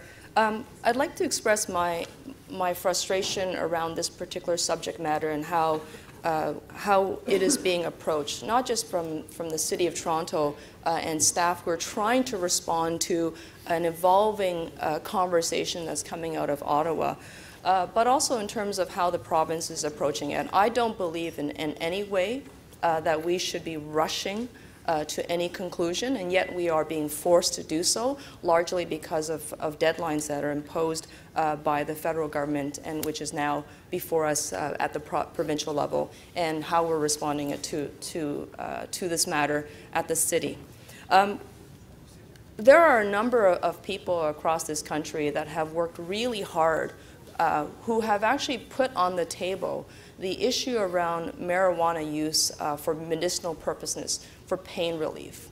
And a lot of those individuals actually belong to my community, people who have been living with HIV and AIDS and other types of chronic illnesses. They have struggled in that gray area under the cloud of legal oppression, and it's been very difficult for them to try to get through to the government that this was necessary medicine for them. Now, it's been largely because of a system that was not responsive. It's been largely because of the criminalization of this subject matter that we're now here responding to a set of now a new framework that's before us. While we have incarcerated a great number of people who have been trying to bring this product to a market, who said that it is necessary in order for them to relieve the pain, we've actually been doing a very good job of prosecuting people and putting them in this sort of legal and criminal limbo land. The courts are flooded with people with minor possession. The community has been driven underground, and they have been stigmatized as being simply drug dealers when some of them have been trying to advocate for medicine that they needed. So I look at this with a level of frustration, Madam Speaker, is because it's a bit of it's a double standard, if I may say so. So now we have folks who are trying to capitalize on the cannabis market. They're saying that it's a multi-billion-dollar industry. We have former police chief who are trying to get into the business. We have and deputy chiefs who are trying to get into the business, former ministers of health that are applying for these producer licenses, and yet we have people who have actually been working at this issue, trying to bring a legitimacy to this particular product for some time, who are now being shut out. Now, whether or not, to be quite honest, like whether or not you agree or you disagree with marijuana use, what I think we can all agree on is that there's a double standard. And the double standard is now that the province and the federal government is creating this body of legislation that's supposed to move us forward. We're actually enabling and creating benefits for certain individuals, and we're disadvantaging others who've actually been at this for such a long time, who've taken governments and successive governments to court to try to make a point. And so, yes, it's a multi-billion-dollar industry. There will be plenty of tax revenues that will be garnered from the sale of marijuana. But I'm just so discouraged by the way government, federal, provincial, and now us, are approaching this matter. We have a lot of folks who are caught in the criminal justice system, who are being persecuted, who are being prosecuted, who have criminal records, who are going to have this record with them because they're not being exonerated as far as I can tell, and it's going to be with them for a very long time. And yet at the same time, we're now opening up this market, this lucrative market for everybody else who can wear a suit and tie and say, now you can apply for a license, now you can produce some marijuana, now we're going to actually give you a monopoly in Ontario to sell it, and it's all going to be government control. I can't even tell you, Madam Speaker, how disappointed I am at the way the Liberal government has been handling this file. And unfortunately, it actually goes from the federal government to the provincial government, and now we are stuck with this. It's not a perfect solution. Thank you. Councillor Thompson. Thank you very much, Speaker. I have a motion, and staff is just finalizing it. I think it's on the screen, or will go on the screen in a moment. But it's exactly that which is in recommendation 11, except I put a timeline on it. And the motion reads that Council requests the Executive Director of Municipal Licensing and Standard to report to the Licensing and Standard Committee no later than 2020 with an update on the implementation of the provincially operated retail model for cannabis sale. ganja, Cali, marijuana, all the names that this substance and herb has been known. I was born in Jamaica and spent my first 11 years there and was aware of this product for medicinal purposes. With young children with asthma, they mix it with the Jamaican rum, they put it in there for a while, and they use it, and apparently it's supposed to be good for you. It's my grandmother told me. So now we are now 2017. And we are now, it's all the rage, it's medicinal marijuana and so on. And we hear for some people it's great, and that's fantastic. And I appreciate that fact, quite frankly. But what I do have a problem with, similar to Councillor Wong Tam, it's the way government are involved in this. And of course, we need legislation, we need to protect people, we need to ensure that the balance, the appropriate mix of chemicals, et cetera, are there to ensure that people are okay. First of all, let me just stop for a moment. I want to thank Ms. Cook, Scarborough girl, for her outstanding work, always. Thank you so much, Ms. Cook. And the Medical Officer of Health, I want to thank her as well. She has recently come to the city, and I think she's a rock star already, quite frankly. So I want to thank you very much. And so while I speak to the issue, Madam Speaker, it seems to me that there is a big part that's being left out, which is the folks who have been involved in terms of bringing innovations to this. And I don't expect government to do that, quite frankly, because that's not what we do, typically. There's a lot of young people who are working in this space, and I realize that some of it's obviously not legal, and I think that at some point we ought to legalize those component part of it. Apparently the province is not seeing that this is something that they want to do at this particular time. I'm hoping that that will change. I'm hoping that the motion that I move forward will allow this city, the largest city in Canada, to come to its senses and not necessarily having to follow a provincial model. I think we're taking the easy route through this whole particular process, and I don't agree with it. I think from an economic development perspective, there's a lot of entrepreneurial opportunities for young people to create businesses, to create wealth, and I think that we're actually if you will, depriving them of this. We can still have regulations, we can still have controls, we can still have mechanisms that allows us to be able to ensure that this is an industry where it's not rife with criminal activities and so on and so forth, but we seek to basically take the easy route out, setting up another provincial agency. I think at the end of the day it's going to be a boondoggle, quite frankly, in terms of what will happen with this. I also don't think that this will eliminate the underground nature of this particular environment. I think that this will continue. And if that's what we want to happen, obviously go with this provincial model. So I'm hoping that in a number of years that the city will review its process and hopefully come to a sense of understanding, very much like Vancouver or other places where they have introduced a retail component part.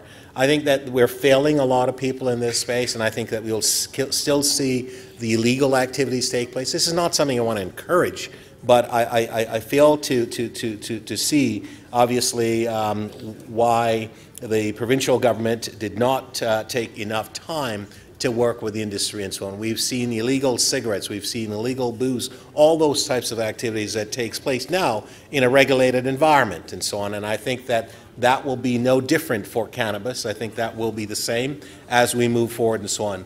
As it relates to where you can smoke it, quite frankly, I think that, in many places around the world, people can have a glass of wine on a street corner or a bottle, whatever, and they're not going crazy, but we seem to want to legislate and have our hands in everything as government because we believe that we know best, we can control all of our citizens. So I think our citizens are very smart people. If you allow them to do things and so on, they'll do it in a very controlled, very measured way. We tend to deprive people of things in our society, particularly alcohol, so when people have an opportunity, they go overboard. That's why we have, I believe, so much alcoholism and so on and so forth, because so many people have been deprived of it for such a long time. So I am actually going to support this only because I'm actually not going to support it, actually. Thanks. Thank you.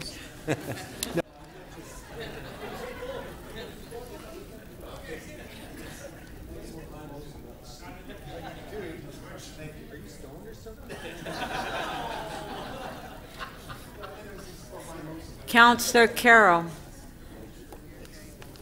Thank you, Madam Speaker. Madam Speaker, I do hope that that people will support Councillor Cressy's motion. If you live anywhere in the City of Toronto, if you represent anywhere in the City of Toronto, pretty well anywhere, you probably have a recently built condominium under the new building code. And if you do, you know that you already are at the very least mildly having people complain about cigarette smoke and calling to ask questions. What does the Condo Act give us in the way of arrows in our quiver for dealing with this as a condo board under the Condo Act, and they're calling municipalities to find out. That's only going to increase when people are smoking cannabis in those condominium buildings. So we know that the province will find itself addressing it. We know that the federal government will find itself having to address the issue of consumption outside of multi-residential buildings in short order. For the Board of Health in the City of Toronto to begin that work and to begin that discussion so that we're ensuring that a very informed medical officer of health will be speaking on our behalf only makes sense, because we know that will come up. With regards to what's the rush and can we wait, Madam Speaker, I can't wait. I think we can't wait another minute. At our most recent police board meeting, we took a good, long, hard look at data. And I wish this wasn't true. I wish it wasn't true. But the reality is this. With regards to criminalization of young men and women in Canada for minor charges on cannabis, if you are racialized, if you are coming from a family in poverty, your chances of being incarcerated and for longer or even detained overnight, as opposed to receiving a caution, being sent home with your mother, if you are poor, if you are racialized, and certainly in urbanized centers like Toronto, Vancouver, Montreal, the treatment is not equitable. You are being criminalized for something that is on the eve of being legalized for consumption. And to say, let's wait, criminalizes that many more young men and young women who live in poverty with their families and are racialized. So I can't defer this. I can't do it. Yes, the federal government is moving in stages. Yes, they're hoping that with edibles and others, prescription is another matter. We're just talking about the retail consumption, and we're starting with smoke.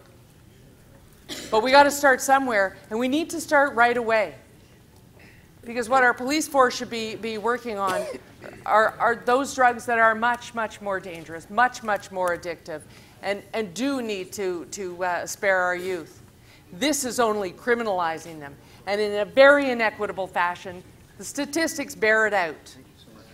So we should be on the side of please, please, please address this in short order.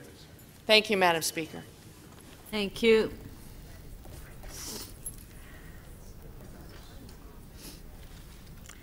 The screen there, Councillor Karygiannis has spoken. Yes, but you still have, and Councillor Thompson has spoken. So Councillor Palacio. Thank you, Madam Speaker. First, I would like to move the recommendations within the main reports.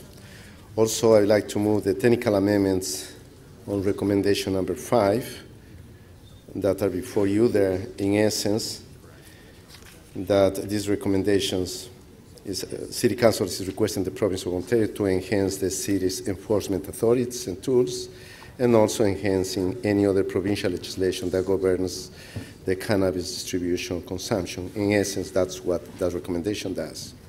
Also, I would like to move the next recommendation, number 2,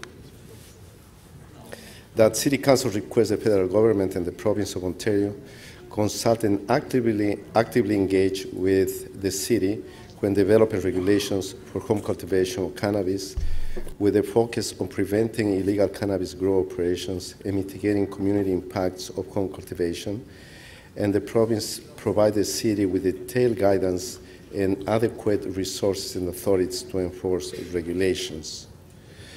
And this is one of the recommendations that there was a lot of work behind the scenes, and I want to thank city staff on that.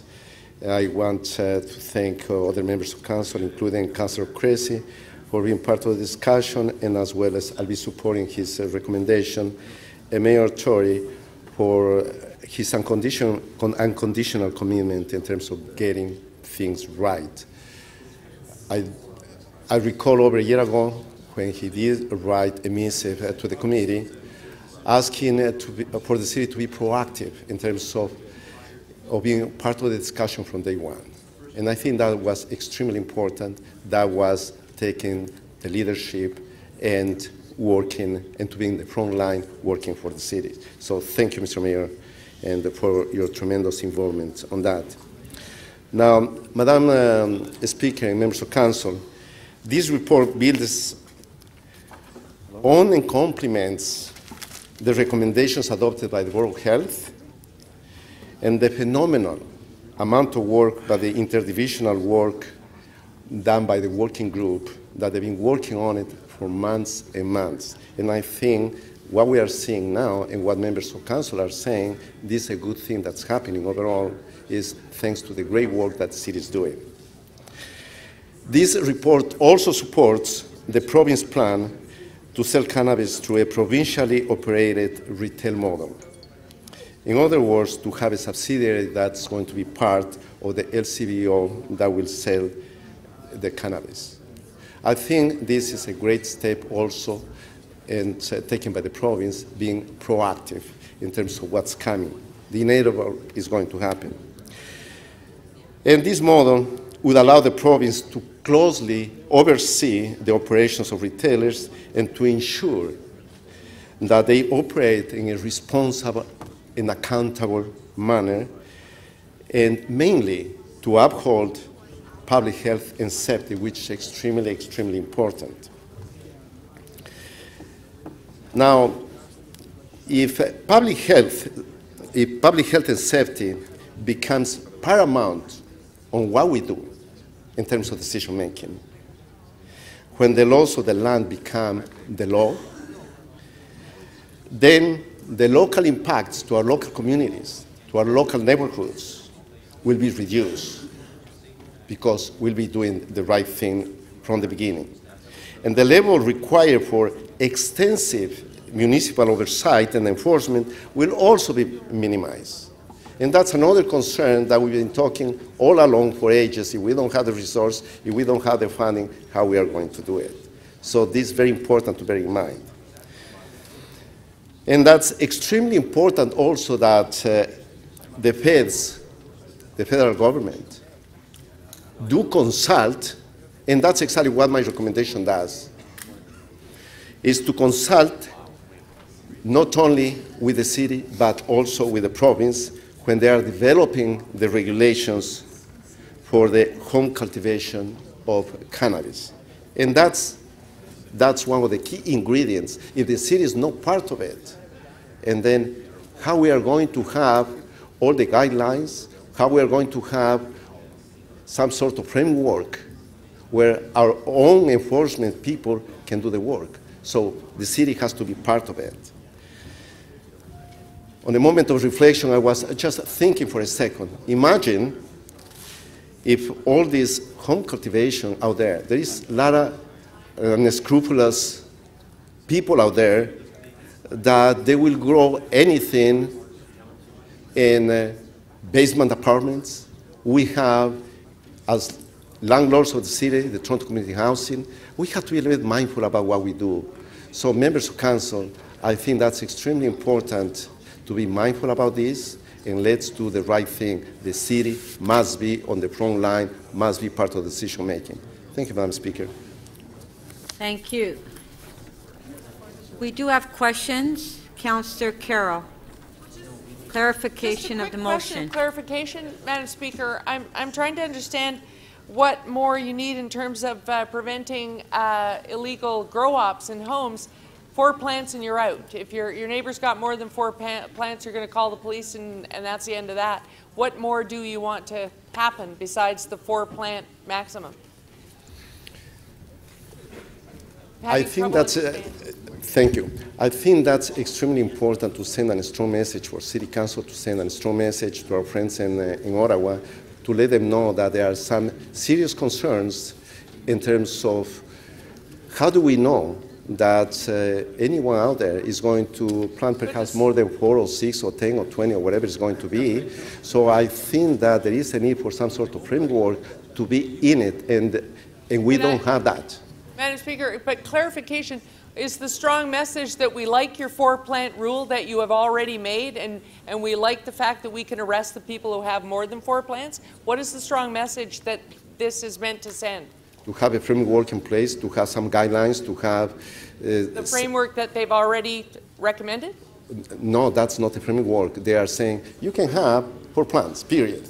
Right. So, yeah, and imagine. That's it. Now, That's all done for. that's it. But that doesn't stop us as council to ask them to be a little bit more thoughtful and to start working with the city, working with the province, to figure out how to do it right. For me, that's wrong. The approach is wrong. I'm still looking for clarification, Madam Speaker. If I want to request the federal government, I like 4. I don't like 5. I don't like 6. But I also don't like none for the sake of people using it for arthritis, whatever. I don't like none. I don't like more than 4. So what am I asking of the government?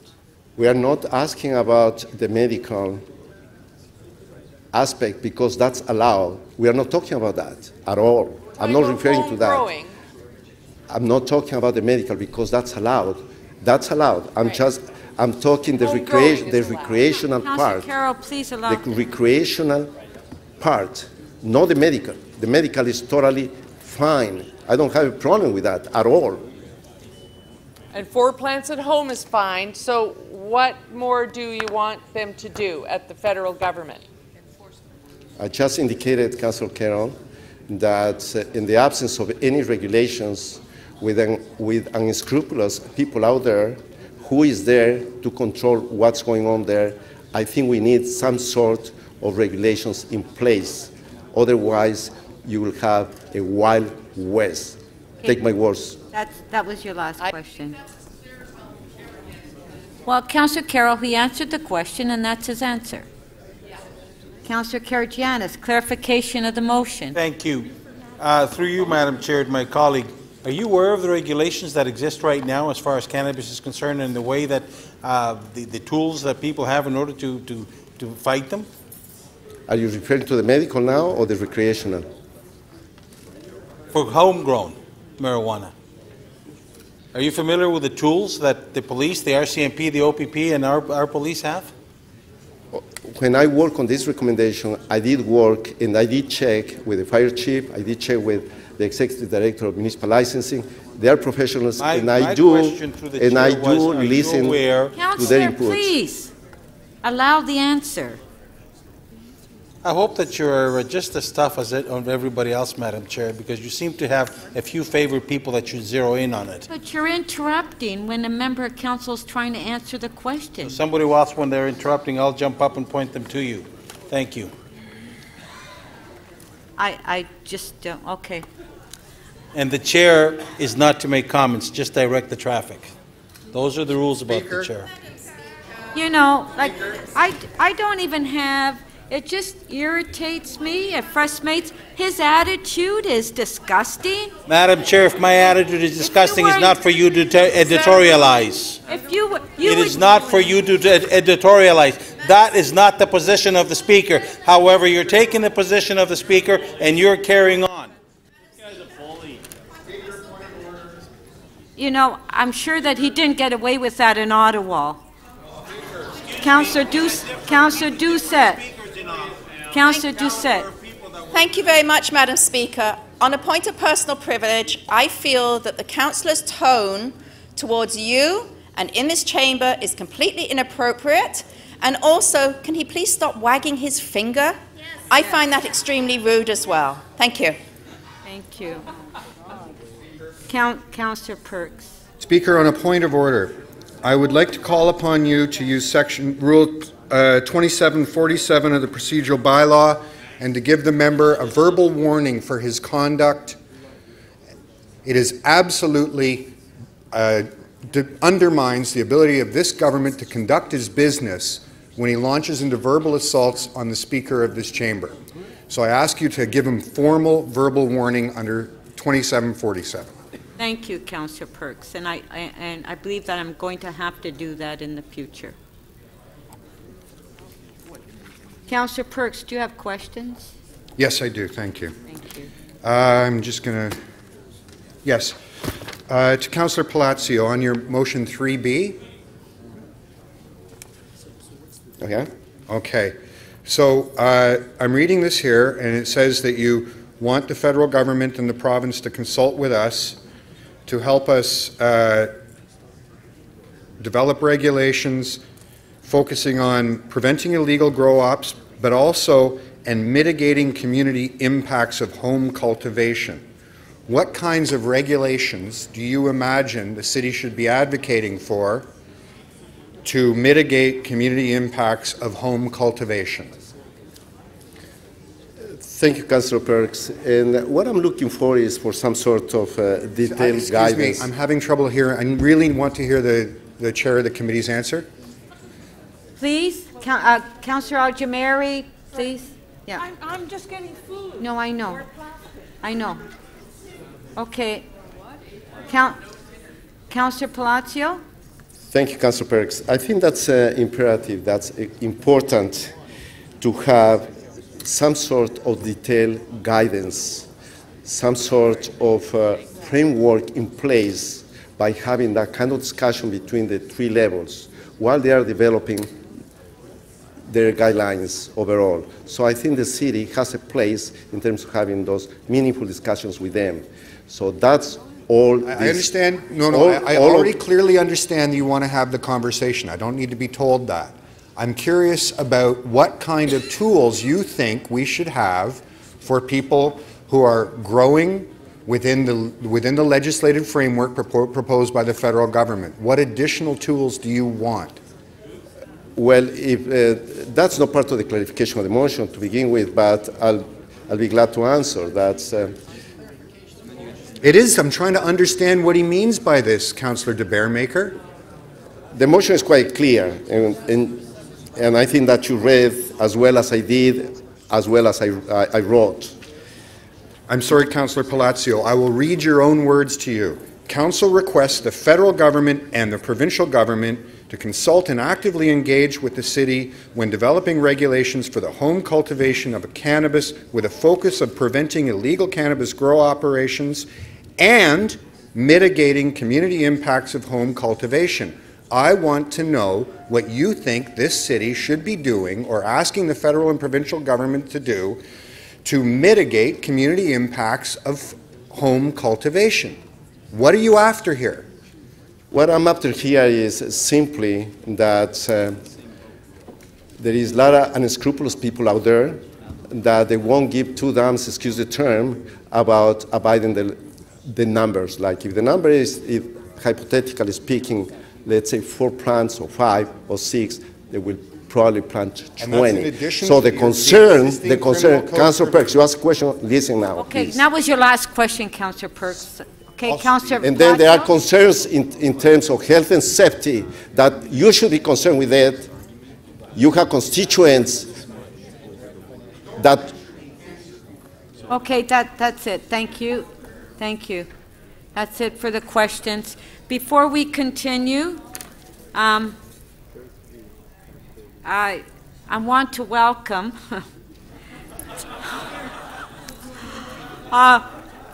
it's bad timing, really. First-year journalism students from Centennial. They're in Councillor Fragadakis' ward. So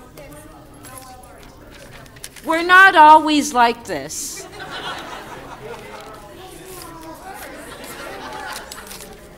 This is our 3rd day, so, you know.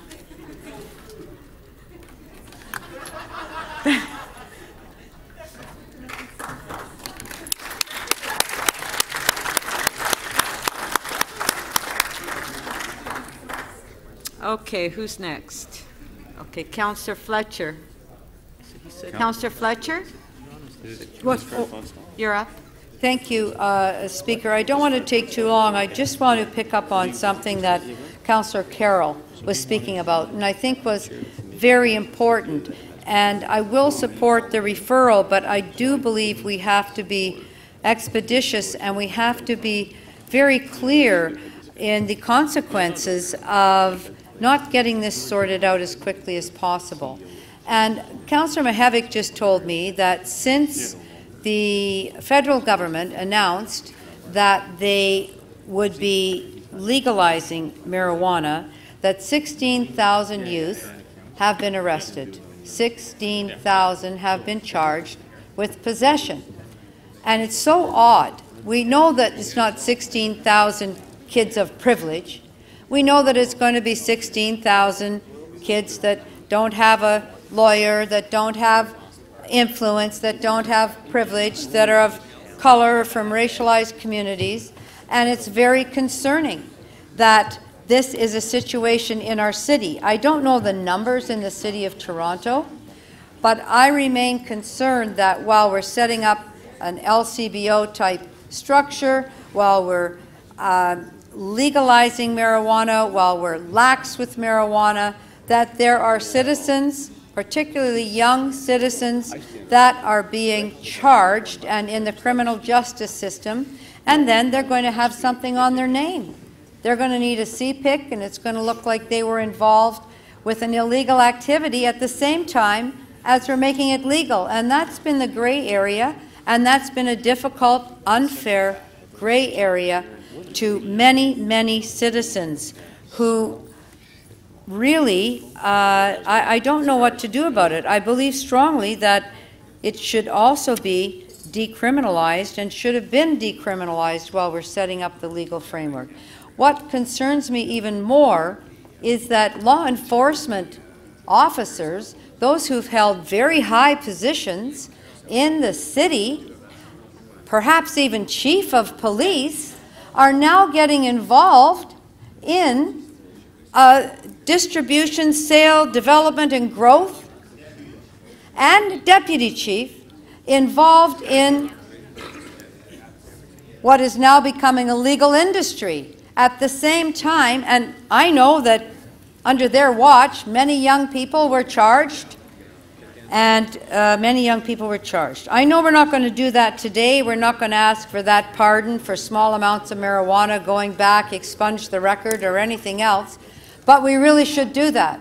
When you have the former chief of police, when you have the former deputy chief of police, all jumping on to the sale and distribution and getting involved in the industry, then we have to say, well, now it's legal, and we need to forgive all those charges for all those poor kids that have that on their record and won't get it off their record, while somebody's now going to profit from what is now a legal industry. We have to get that through our heads, we've got to get that in our hearts, and we have to figure out what we're going to do about that in the city of Toronto, because it's not right, it's unfair. It just shows that those with extreme privilege can do extreme things, and those without remain in a very difficult position. So I know we're going to ask to hear about smoking, where you might be able to consume, but we've not tackled this very issue as a city. We're leaving those kids behind. We're leaving those thousands and thousands of young, mostly racialized, mostly men, behind, and that is wrong. Thank you. Councillor Perks to speak. Thank you, Speaker. Change is hard. Change, particularly with something that's been illegal for a very, very long time, and because it was illegal, created an underground economy and all sorts of associated social problems in our community, is hard to imagine. It's hard to imagine a system where the use of marijuana no longer has criminal activity associated with it. Nevertheless, that's something that we as a council and governing this city have to imagine. We have to imagine all of the complicated regulatory and enforcement and public health concerns that come along with that. It's difficult, I get that. I think it is important, though, that we actually change our mindset and move it out of the mindset this is a terrible social ill where we have to clutch our pearls and panic and be all worried and that something terrible is going to happen to our community, and instead imagine a world where it is a regulated, controlled system of people being able to purchase this commodity the same way they purchase alcohol today. Not in exactly the same framework. There, of course, will be differences, but stop thinking of this, the use of marijuana, as something that is going to be an underground activity. The whole point here is to get it out from underground, above ground, and to break the cycle of criminality associated with it. That's the future we have to imagine.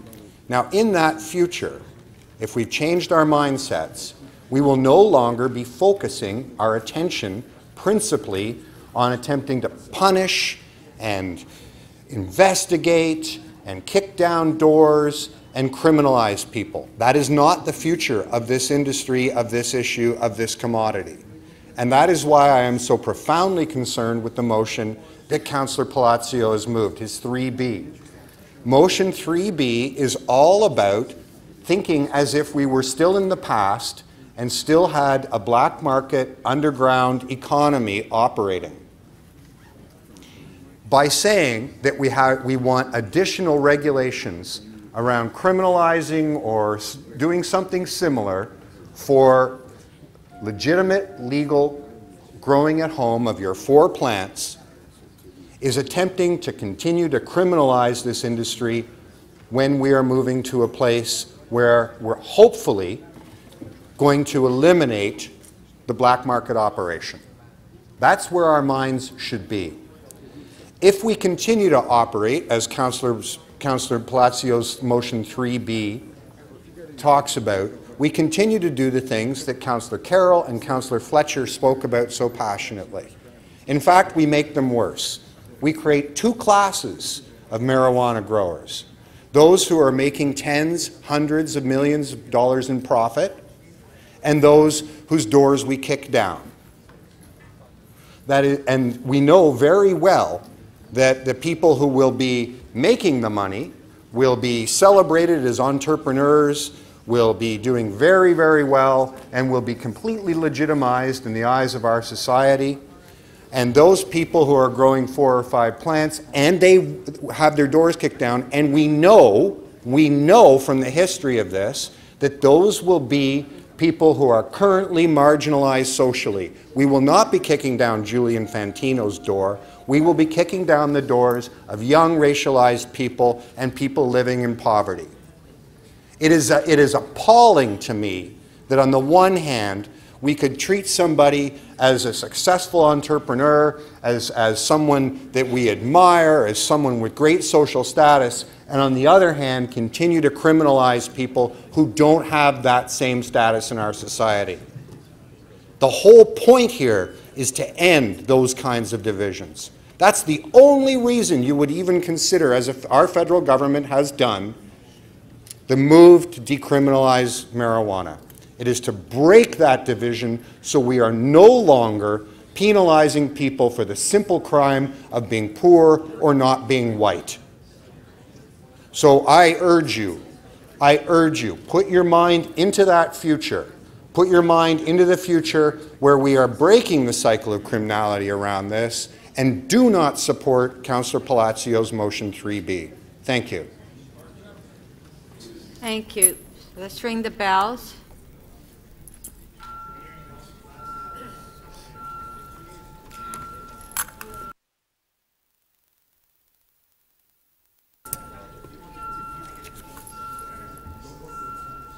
Okay, so we're voting in numeric order.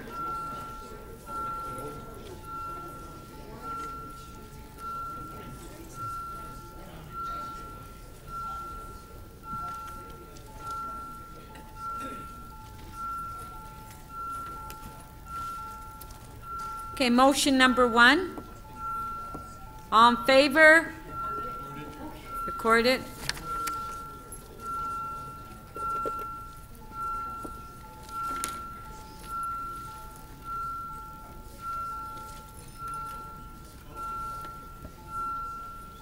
Councillor Perruzza, please. Councillor McMahon, thank you.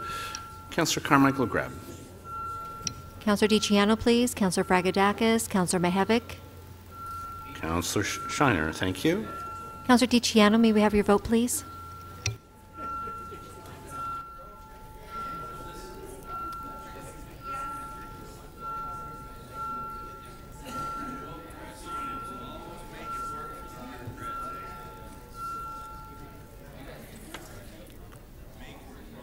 The motion carries unanimously, 37 in favor. Motion number 2, in favor, carried. Motion 3A.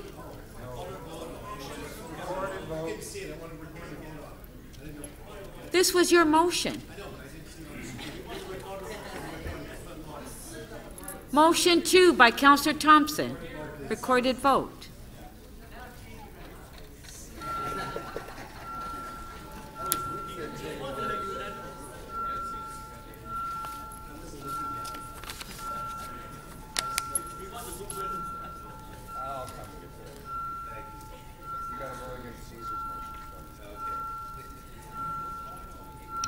Councillor Mihevik, please.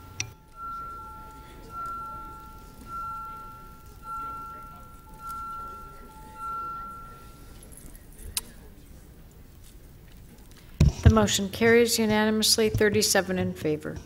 Motion 3A, recorded vote.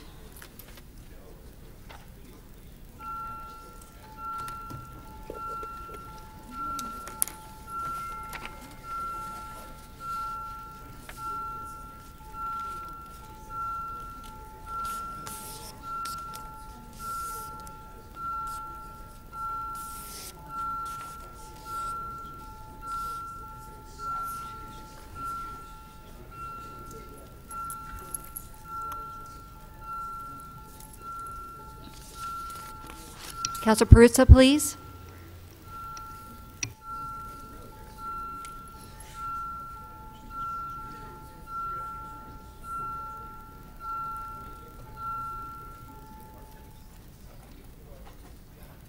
Motion 3A carries 30 to 7.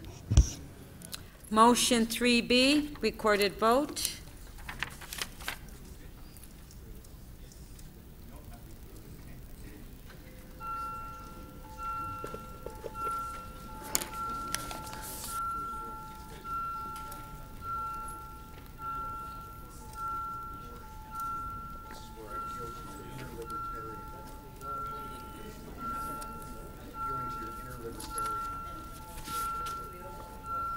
Councillor Crisanti, please. Councillor Mihevik and Councillor Ford, please.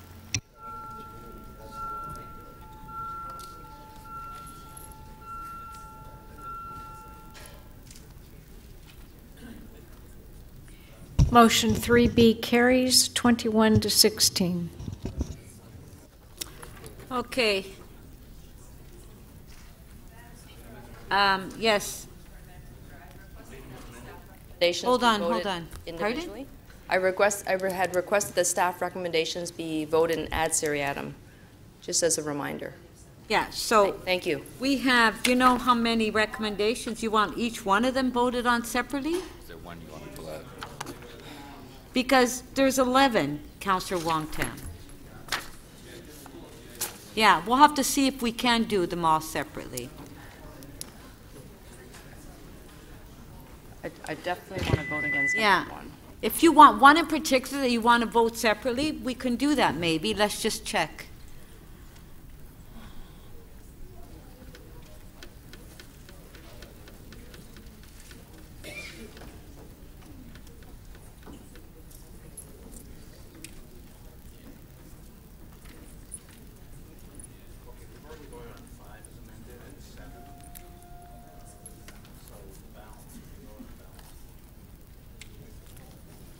Okay, 5 and 7 has already been voted on as amended.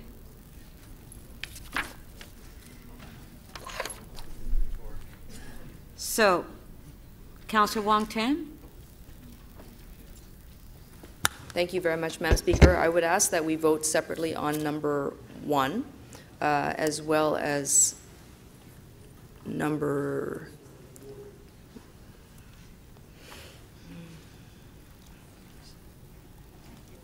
Sorry, Madam Speaker, I wasn't expecting you to deny this request. It's usually a very straightforward request. Well, no, because some of it's already been amended and approved. Yeah. Okay, so the number 1, as well as number. Okay, hold on. Hold on. Yeah.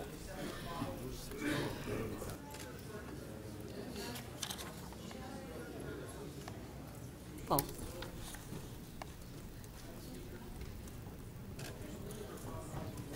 Okay, so Madam Speaker, why don't we just, in the interest of time.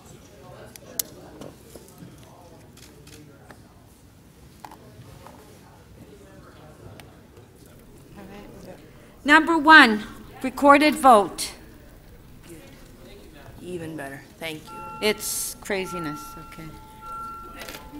Okay. 5 and 7 we've already voted on, Councillor Wong Tam.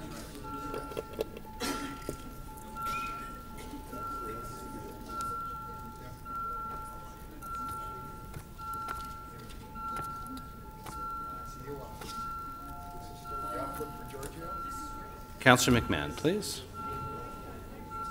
Councillor Crisanti, please.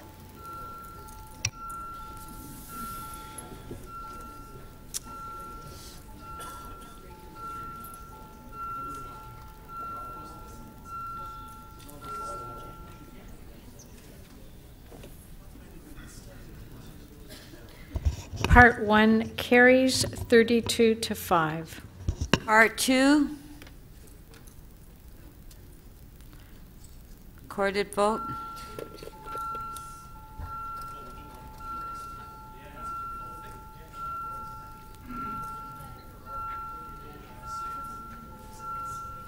There was a request, Councillor DiCiano. Councillor Davis, thank you. Councillor Perks, please. And Councillor Karagianis, please. Councillor McMahon, thank you.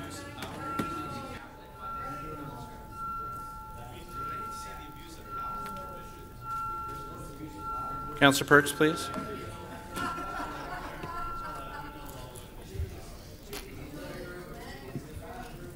Part 2 carries 36 to 2.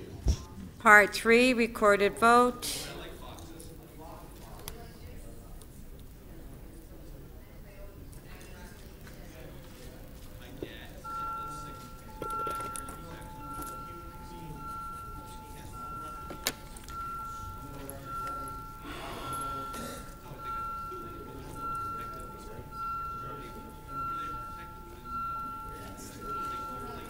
Councillor Perruzza, Councillor DiGiorgio, Councillor McMahon, please. Councillor Palacio, please. Councillor Fletcher, Councillor Mihevc, and Councillor DiCiano, please.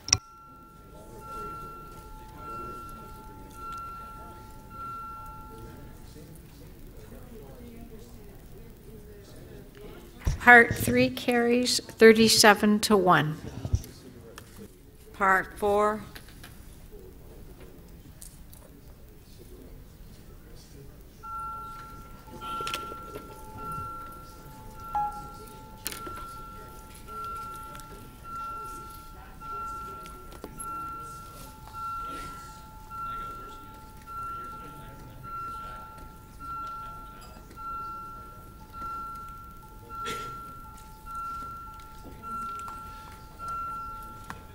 Councillor DiGiorgio, please. Councillor Carmichael Grab, Councillor Shiner.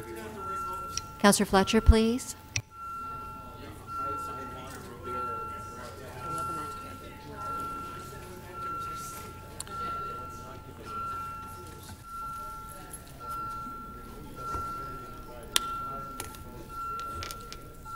Councillor Matlow, your vote, please. Councillor Matlow.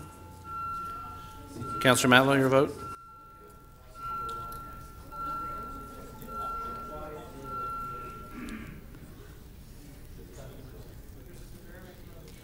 Part 4 carries unanimously 38 in favor. Part 6.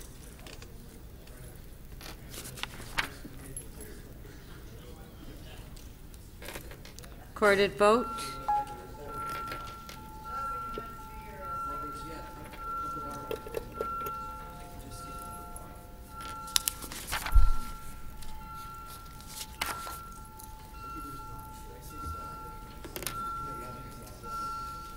Councillor Robinson, please. Councillor Fletcher. Councillor Crisanti, please.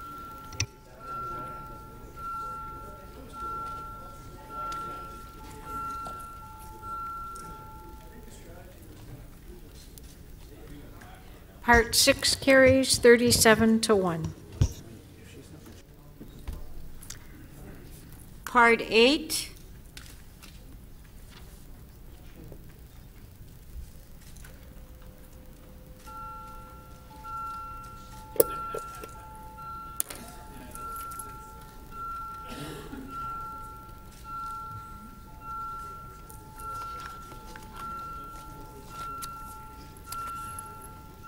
Councillor Perruzza, please. Councillor DiGiorgio. Councillor Carmichael Greb. Councillor Matlow, please. Councillor Grimes and Councillor DiCiano, please.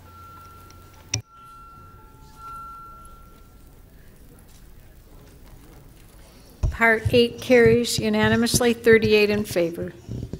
Part 9.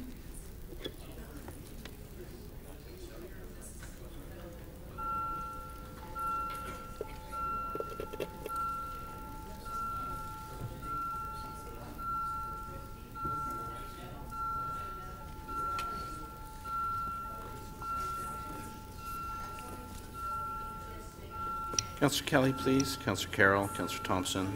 Councillor Bailao. Councillor Fragadakis. Councillor Burnside, please. Councillor Fletcher, please.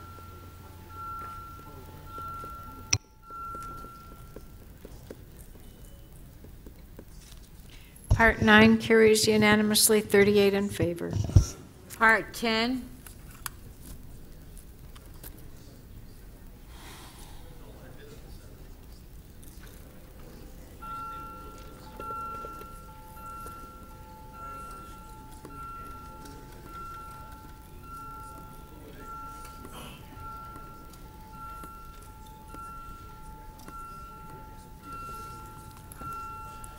Councillor Perruzza, please. Councillor Matlow. Councillor Thompson. Councillor Bailao, please. Councillor DiCiano and Councillor Fletcher, please.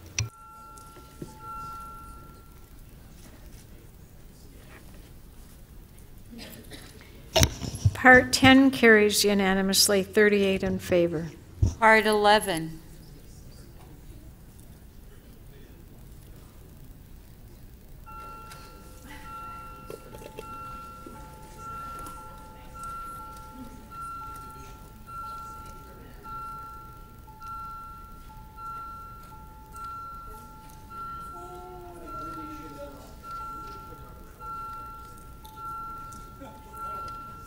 Councillor Bailao, please. Councillor Perruzza, Councillor McMahon, and Councillor Perks, please.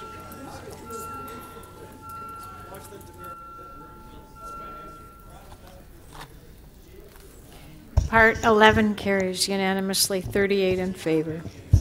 Item as amended, all in favor? Oh, okay. No, it's already been done. It's already been done. Wow. I mean, most of it was unanimous. Page 4, yes, page 4, PG 22.1, Planning and Growth. No, there isn't. We already voted.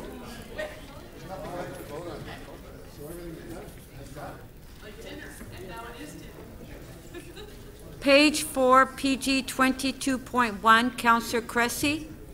Do you have questions to staff? I'm prepared to release it, but I understand Councillor Holliday has a few remarks. Okay, Councillor Holliday, and we'll do this before we break. Councillor Holliday? Thank you, Speaker. I will too be brief, and I appreciate the opportunity to speak. And I will be supporting the recommendations of the report, which is to continue to consult, and thank the planning staff for speaking to me and for their work on this. But I will point out one issue in this report that I take exception to, and I think suburban councillors should pay attention to this well, because I think it speaks about access. On page 12, it talks about connectivity, and it envisions the road network of the future. And there's one word there that captures my attention, and it says that the streets and the finite road space will be prioritized for pedestrians, cyclists, and transit users. while I'm quite happy to encourage conversion to these modes of travel, I do take concern with the word prioritize over the word balance. And the reason I take concern is that I think there needs to be continued discussion of balance and consideration of balance, because those that do use their motor vehicle to enjoy the center core, or to come in or to come out of the center core, still need to be able to do so. And I just hope as we continue to develop plans for this city, we do keep that in mind. And I know that I'm reminded of that constantly as a suburban councillor, where my constituents and myself do come in and out of the city in various ways, including the motor vehicle. Thank you. Okay, Councillor Cressy, you want to speak? I just want to thank staff for all the hard work on this. This has been years in the works, and from the planning department and across other divisions, as well as fellow councillors. This has been a lot of work, along with Councillor Wong Tam and former Deputy Mayor McConnell. And I would just note that the City of Toronto and Council, we did endorse the pedestrian charter more than 10 years ago that formally stated that as a city we would prioritize active modes of transportation, and it explicitly noted walking, cycling, and public transit as the priority. And so what you see in front of you here, Councillor Holiday, is actually already being endorsed by Council, and it is following that policy. Thank you. Thank you. On the item, on favor? Carried.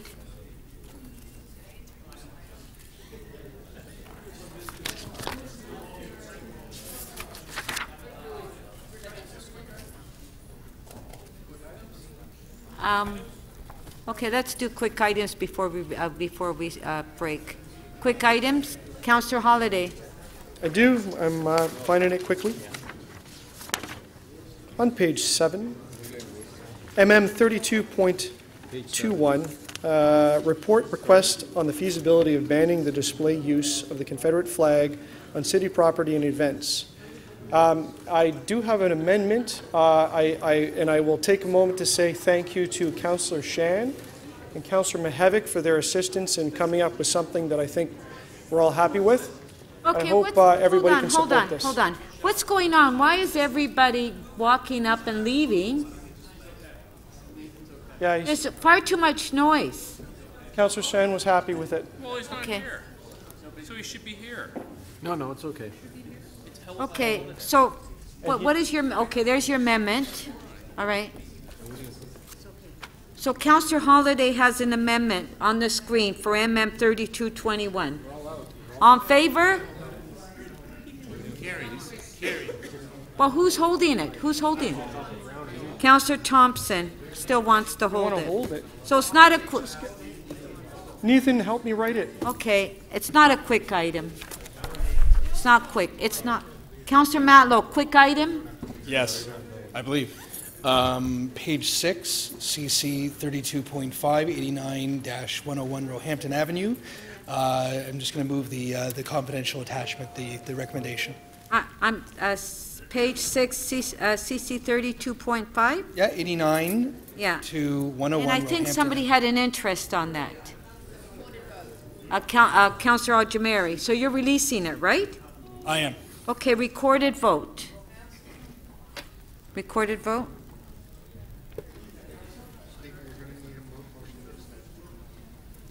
Oh, well, this will be the last one. We won't do any more.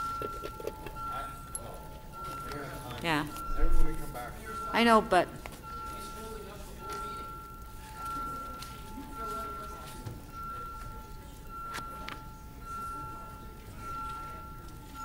If we can... Councillor Perruzza, please. If we Councillor can rush through DiGiorgio. them. Councillor McMahon. Councillor Layton, please. Councillor Grimes, please. Councillor DiCiano, we need your vote, please. Councillor Mihevik, please. Councillor Fletcher. Councillor Perruzza and Councillor DiGiorgio, please. Councillor DeBaremaker, please.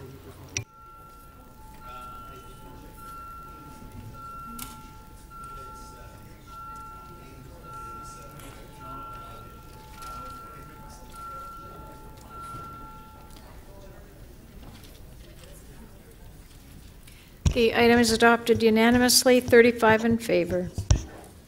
Hold on.